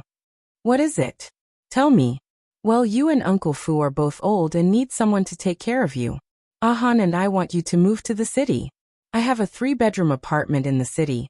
It is just big enough for you and Wei to live in, and it will be convenient for us to take care of you. What do you think?" Xiaoling was startled. This is not a good idea." "Why not?" "I'm your daughter, so I should take care of you." "Mom, my apartment is only 2 kilometers away from Auntie's house. You can get to Auntie's house after taking a few bus stops. It's also convenient for you to visit each other. Just agree, okay?" Xiaodong hugged her mother's arm and begged. Xiaoling was actually very happy that her daughter and son-in-law were thinking about the two of them. However, she still had many worries. "Xia, will Ahan's family be unhappy that you're helping your family like this?" Xiaodong laughed. "Then you are worried for nothing. I already discussed it with my family last night, and they all agreed. Ahan even said that you and Uncle Fu can move into his villa." Xiaoling said, "No way, we are not used to living in a villa." "That's what I said too, so Ahan gave up on the idea." Xiaodong laughed happily and swung her arms. "Mom, can you talk to Uncle Fu and ask him to move to the city?" "Okay, I will discuss it with your Uncle Fu." But soon she was worried again. "What about our strawberry garden? We still have a lot of harvest every year," Xiaodong suggested. "How about we contract it to someone else? I have been doing it for more than 10 years. I really can't bear to do it." "Mom, you and Uncle Fu have worked so hard for so many years. It is time for you to enjoy life. Don't think about those things anymore." Xiaoling shook her head. It is not that easy to move to the city. We don't have jobs. How are we going to support ourselves? Which of our daily necessities does not cost money? Xiaodong did not know whether to laugh or cry. Oh, my dear mother, your daughter is rich now and she is enough to support you too. Please don't worry so much, okay? Xiaoling knocked on her forehead and said impatiently, I know that Ahan is rich, but you can't always help your family. Even if their family doesn't have any opinions, outsiders will. Attention, Hongcha 866.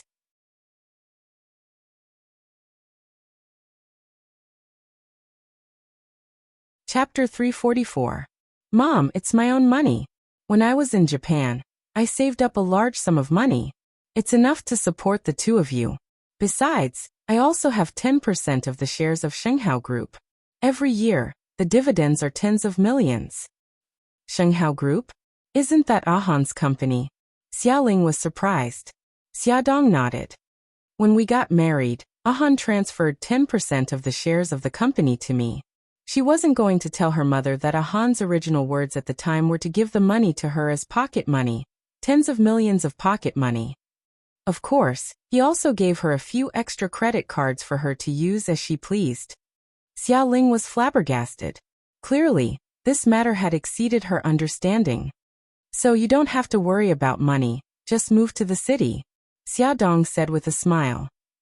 Mom, I will take it that you agree. You must try to persuade Uncle Fu. Xiaoling came back to herself and felt that Bailey Han was a very reliable son-in-law. If a man was willing to give his wife the financial power, it meant that he was not selfish and truly loved this woman. Especially in those rich families, there were some women who married into rich families, but their husbands were not willing to transfer their assets to them. Since Xiushui village was far away from the city, Xiaoling had already prepared dinner and asked them to go home after dinner. The two cars drove away and Xiaoling and her husband stood at the entrance of the village, waving their hands. It was not until they could no longer be seen that Xiaodong turned around reluctantly. Bailey Han smiled and said gently, Have you mentioned to mother-in-law about moving? Yes, I have. Mom agreed. When Dad agrees, we will help them move immediately. Xiaodong could not wait one more day. She really wanted to live closer to them. Bailey Han smiled lovingly. Okay, we will go to your apartment tomorrow and ask the furniture company to send you any furniture you need. Honey, you are so nice. Xiaodong's eyes sparkled. She lowered her voice to avoid the 3 pairs of ears in the back seat. Bailey Han pointed at his cheek and cooperated with her by lowering his voice. A reward. Xiaodong whispered, Focus on driving. I'll give it to you when we get home. He chuckled softly. You said it yourself. I want the same reward as last night. Her face heated up. Xiaobao suddenly coughed loudly with a strange expression on his face. Little Wingzi also coughed and winked at him. Xiaoguai giggled. Daddy, Mommy, we heard it. Xiaodong was embarrassed, but she also found it funny and couldn't help but laugh. Bailey Han sighed helplessly. The 3 of you need to learn how to play dumb. The 3 of them shouted in unison. Next time, we'll definitely play dumb. That's good. Bailey Han was pleased with their strong learning ability. Xiaodong bit her lip and laughed even louder. The next day, the couple drove to Xiaodong's small apartment with the 3 little kids. They took inventory of the furniture in the house and made a list of furniture that needed to be added. They also packed the things that the children needed into 2 boxes and stuffed them into the car. In the end, Bailey Han personally drew a simple renovation sketch. He planned to renovate the house and change it into an environment suitable for the elderly. After he finished drawing, he said, I'll get Lu Zihao to contact a trustworthy renovation company to complete the renovation as soon as possible. The children were playing in the living room. Xiaodong took the opportunity to kiss him on the cheek as a reward. She smiled and teased, Honey, I didn't expect you to have such skills. This is nothing. This is my villa. I drew all the decorations and sketches myself. Bailey Han bit her lips and raised his eyebrows proudly with an expression that said, Hurry up and praise me. Xiaodong recalled the first time she moved into his villa 5 years ago. When she saw the black marble living room and the love-struck guest room, she felt emotional. She chuckled and rubbed his cheek. The villa's overall style is low-key, but it's interesting. It's really your taste. Honey, you're amazing. Come give me another kiss. He shamelessly moved closer to her. She quickly jumped away and ran to the door. She made a face at him. It's broad daylight. Aren't you embarrassed? Bailey Han raised his eyebrows slightly and smirked. He said in a voice that only the two of them could hear. Who was the one crying and begging me to do embarrassing things last night? Xiaodong's face suddenly turned red. She lowered her voice and bared her teeth. I told you to stop. His smile widened. He stretched out his arm and gestured elegantly with his finger. Honey, come here. Only a fool would go over. Xiaodong glared at him angrily. Looking at his smirk, he definitely didn't have good intentions. She didn't want to walk right into his trap. She turned and ran. But she was still a step too late. A pair of slender arms passed through her waist and pulled her into a broad chest at lightning speed. With a bang sound, the door was kicked shut by him. He held her in his arms, his slender fingers caressing her lips that she was biting slightly due to her nervousness. His face was extremely close to hers, and his warm breath blew on her cheek. He chuckled softly. Wifey, what should we do? It seems like I can't resist your charm anymore. His gentle words of love made her face even redder. Coupled with the caressing of his fingers on her face, her entire body went limp. Leaning on his chest, she pouted coquettishly while breathing unsteadily. Stop fooling around. The children are still outside. He hugged her tightly and said in a low voice, I know. I just want to satisfy my craving. He lowered his head and kissed her lips gently. After their breathing stabilized, the first thing Xiaodong did was look for a mirror. In the mirror, her lips were red and slightly swollen. It was easy to think of something and she couldn't help but roll her eyes at him. He accepted it and walked out of the room with his arm around her slender waist. Actually, Xiaodong felt guilty and thought too much. The children had long thought that it was normal for daddy and mommy to kiss each other. It was their fault for being so mushy. That day, Xiaoling called and said that Fu Qinghai had agreed to move to the city. Xiaodong was very happy. She discussed with Xiaoling and decided to postpone the move to the end of the month because the house had to be renovated. Bailey Han quickly contacted the renovation company. The renovation this time was very simple. It mainly focused on the placement of the interior furniture and the overall comfort level. No paint, or other materials were used because those things would emit substances that were harmful to the human body. It needed to be empty for a period of time before people could move in. That would delay the moving in. 2 days later, Xiaodong bought 2 sets of clothes and some supplements for her parents to visit them. This time, Bailey Han was at work and the children had to go to school. She was the only one there. She wanted to give the 2 elders a surprise, so she didn't tell them in advance. When she walked to the door of the courtyard, she realized that it wasn't locked. Just as she was about to push the door open, she suddenly heard an argument from inside. Away, stop it right now. That passbook contains your mother's and my coffin money. Stupid old man, let go. If I don't return the money to them, they will chop off my hands. Do you understand? Away, why did you gamble again? Why are you so disobedient? Get out of my way, stupid old woman. Ah! There was the sound of someone falling to the ground. Xiaodong couldn't hold it in anymore. She was furious. Bang! She kicked the door open and barged in with a livid face. When she saw the scene in front of her, Xiaodong was furious. Her mother was lying on the ground, and her father hurriedly went to help her up. Her half-brother, Fu Wei, only cared about the passbook in his hand and didn't care about the lives of the 2 elders. Mom, how are you? Are you okay? Xiaodong quickly ran over and put down the things in her hand to help Fu Qinghai help Xiaoling up. Xiaoling was full of bitterness. She turned her head away and wiped her tears. She kept shaking her head. I'm fine. Fu Wei put the passbook in his pants pocket and looked at Xiaodong up and down. Who are you? You're quite pretty. Xiaodong stood up, her eyes burning with anger. She quickly walked in front of him and raised her hand to slap his roguish face. She gritted her teeth and said, Open your eyes and take a good look. I'm your sister, Xiaodong. Fu Wei was caught off guard by her slap and was stunned. He quickly reacted and raised his hand angrily to hit back. Stop! Fu Qinghai roared. You bastard, if you really dare to hit her, don't ever come back to this house again. Fu Wei didn't take his father's words seriously. Instead, he was furious and didn't hesitate to slap him. He shouted, Old man, I'm your biological son. Why are you helping this bastard? You. Fu Qinghai was so angry that he almost fainted. Xia Ling was even angrier and sadder. She limped towards her son and daughter. You bastard, stop it right now. But after all, distant water couldn't quench a present thirst. Seeing that Fu Wei's heavy slap was about to land on Xia Dong's face, Xia Ling became even more anxious and staggered over. Fu Qinghai also came over to stop her, but Xia Dong suddenly grabbed Fu Wei's wrist tightly. At first, Fu Wei didn't take her seriously and reached out to hit her with his other hand. In the end, she also grabbed his wrist. His face gradually turned from red to white. Ouch, ouch, ouch. Hurry and let go. Damn it, this woman looks so thin and weak.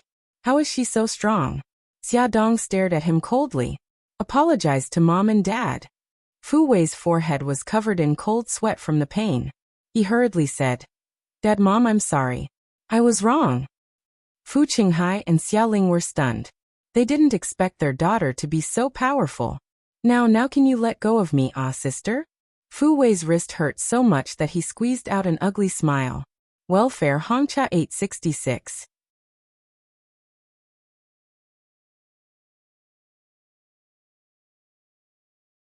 Chapter 345. Xia Dong sneered. Now you're calling me sister? Didn't you just call me a bastard? Didn't you say it so smoothly? I'm sorry, sister. I was wrong. Please let me go. I'm your brother. Fu Wei said pitifully. Xia Dong looked at her half-brother carefully. He was only 16 years old, and had a hint of childishness between his eyebrows. He was quite handsome, but he had a lot of bad habits that needed to be cured. Otherwise, his life would be over. She grabbed his wrists tightly and had no intention of letting go. She stared at him with her sharp eyes and said in a low voice, How did you owe money? How much do you owe? Fu Wei's hands were grabbed and were in so much pain that he didn't have the ability to think anymore. He told her all the mistakes he had made. I gambled with someone and lost 100,000. 100,000? This amount of money was not a small sum for the poor Fu Qinghai and his wife. The two of them supported each other, and almost fainted. Xia Dong was furious. This brother of hers was really useless. Of all things to learn, he had to learn gambling. She suddenly lifted her leg and kicked his knee. His legs went soft and he fell to his knees with a thud. She pulled his wrist hard and he grimaced in pain. Ouch, ouch, ouch. Sis, please spare me, Xia Dong said angrily. Kneel in front of Dad and Mom now and reflect. Yes. Dad, Mom, I was wrong. Hurry up and ask sister to let go of me. I'm going to die from the pain. Fu Wei started to cry. His eyes were filled with tears and his face was twisted in pain. He looked extremely pathetic. Xia Ling saw her son in such a pitiful state and couldn't bear it. Just as she was about to say something, Fu Qinghai suddenly grabbed her wrist and shouted, You bastard, your sister is right. You have to reflect today. Xia Ling was shocked and her mind instantly cleared up. She suppressed the pity in her heart. Her son was stubborn and no one could control him. Now that Xia could control him, it was a good thing. She hoped that she could pull him back from the wrong path. Xia Dong flung Fu Wei's wrist away. She didn't care about his crying face and strode to her parents. She brought 2 chairs for them to sit down and whispered in Fu Qinghai's ear. Dad, if you don't mind, let me handle this. Fu Qinghai couldn't wait for Xia Dong to tame his son. He nodded and deliberately said in a loud voice, Xia, I'll leave that bastard to you. Teach him a lesson. Don't worry about us. Fu Wei, he cried. Dad, Mom, sis, I know I was wrong. But... Sister. Xia Dong said coldly, Wei, how long have you been working? Fu Wei was stunned. He didn't expect her to suddenly ask such an irrelevant question. Xia Dong said sternly, I'm asking you, how long have you been working? 2 years. How much savings do you have now? No. Xia Dong's tone turned cold. You don't have a single cent? Fu Wei shrunk his neck and shivered. Yes. He dropped out of school at the age of 14. After that, he ran to the city to work. Regular factories didn't dare to take in child laborers. He finally found a job as a waiter in a small restaurant. However, because the salary was too low and the work was too hard, he ran away after a month. After that, he mingled with a group of hooligans. He collected protection money, fought with people, and did a lot of petty theft. However, because he squandered money whenever he was rich, he didn't save a single cent. Instead, he often asked his parents for money. Especially after he became addicted to gambling, his behavior became worse. If his parents didn't give him any money, he would openly rob them. Worse, he would even use his fists and legs. Xia Dong slammed the coffee table and said angrily, "Fu Wei, you're already 16 years old. You're an adult. You don't do a proper job all day. You only know how to ask your parents for money. Don't you have any sense of shame?" Fu Wei suddenly raised his head and stiffened his neck. "It's their fault that I'm like this today. Good, very good. I only thought that you were young and ignorant. I didn't expect you to add another one. You're an incompetent idiot who only knows how to push the blame to others." Xia Dong was so angry that her whole body trembled. She pointed at his nose and said, "Did your parents force you to drop out of school? Did they force you to fool around with those bastards? Did they force you to gamble and squander money? They are indeed wrong. Their mistake is that they love you too much, spoil you too much, and spoil you too much." Fu Wei's face alternated between red and white. His eyes shot out a venomous light. He gritted his teeth and said, "Let me tell you, don't think that you can control me just because I call you sister. You have no right to control me." Xia Dong snorted coldly. "Since you call me sister, I have the right to discipline you on behalf of your parents. Fu Wei, listen carefully. Don't even think about taking a single cent from your parents. If you have the ability, earn your own money and return it to those people." Fu Wei's face suddenly changed. He lay on the ground and cried bitterly. "Dad, Mom, sister, you have to save me. The people in the casino are used to being vicious. They will really chop off my hands. As long as you're willing to help me this time, I will turn over a new leaf and become a new person." Xia Dong had to admit that this kid's face changed as quickly as flipping through a book. It would be a great loss to the film industry if he didn't go into acting. She knew that he had been on the wrong path for a long time. Even if she talked until her mouth was dry, he wouldn't be able to change in such a short time. She had to come up with a plan to change his bad habits. She frowned slightly and pondered for a moment. Her tone softened slightly as she said slowly, "Away, go talk to the people in the casino and ask them to give you 3 months." "Impossible, they won't even give me 3 days. Fu Wei saw that her tone had relaxed. He crawled to her on his knees and said, "Sister, I beg you, please help me. I know you have money." Xia Dong looked at the fawning expression on his face and felt uncomfortable all over. He glared at him and said, "Stand up and speak properly." "Okay. Thank you, sister." Fu Wei stood up quickly and patted the dust off his knees. He chuckled and said, "Sister, can you lend me 100,000 yuan?" Xia Dong rejected him immediately. "Impossible. You have to earn this money yourself. However, I can introduce you to a job. Your salary will be calculated according to your performance. I guarantee that you can earn 100,000 yuan in 3 months. Sister, they won't even wait for me for 3 months. Xia Dong glanced at him. "Aren't you very talkative? Talk to them. If they really cut off your hands, you won't be able to give them a single cent. On the contrary, if they are willing to give you 3 months, not only will you return them 100,000 yuan, you will also give them an extra 10,000 yuan interest. Why wouldn't they agree to such a good thing?" Fu Wei was stunned. "An extra 10,000 yuan? Where will the money come from? Earn it yourself. I've already said that your salary will be linked to your efforts. The harder you work, the higher your salary." Fu Wei was very reluctant. "Don't tell me it's construction work. It's hard and tiring. I don't want to do it." Xia Dong sneered. "Look at how weak you are. Can you do it if I ask you to work at a construction site? What kind of work is that? Let's make it clear first. I won't do any work that requires physical strength." Fu Wei had long been trained to be tough. He didn't even blush when he said this. Xiaodong glanced at him and spat out 2 words. Sales. What? Sales? I always have to smile and please others. I won't do it. Xiaodong said lightly. You have no education, no strength, and no skills. If you don't want to do anything, how are you going to make money? Sales is already the easiest job. If it weren't for the fact that you are my brother, I wouldn't even introduce such a good job to you. Fu Wei muttered unhappily. Then don't introduce the job to me.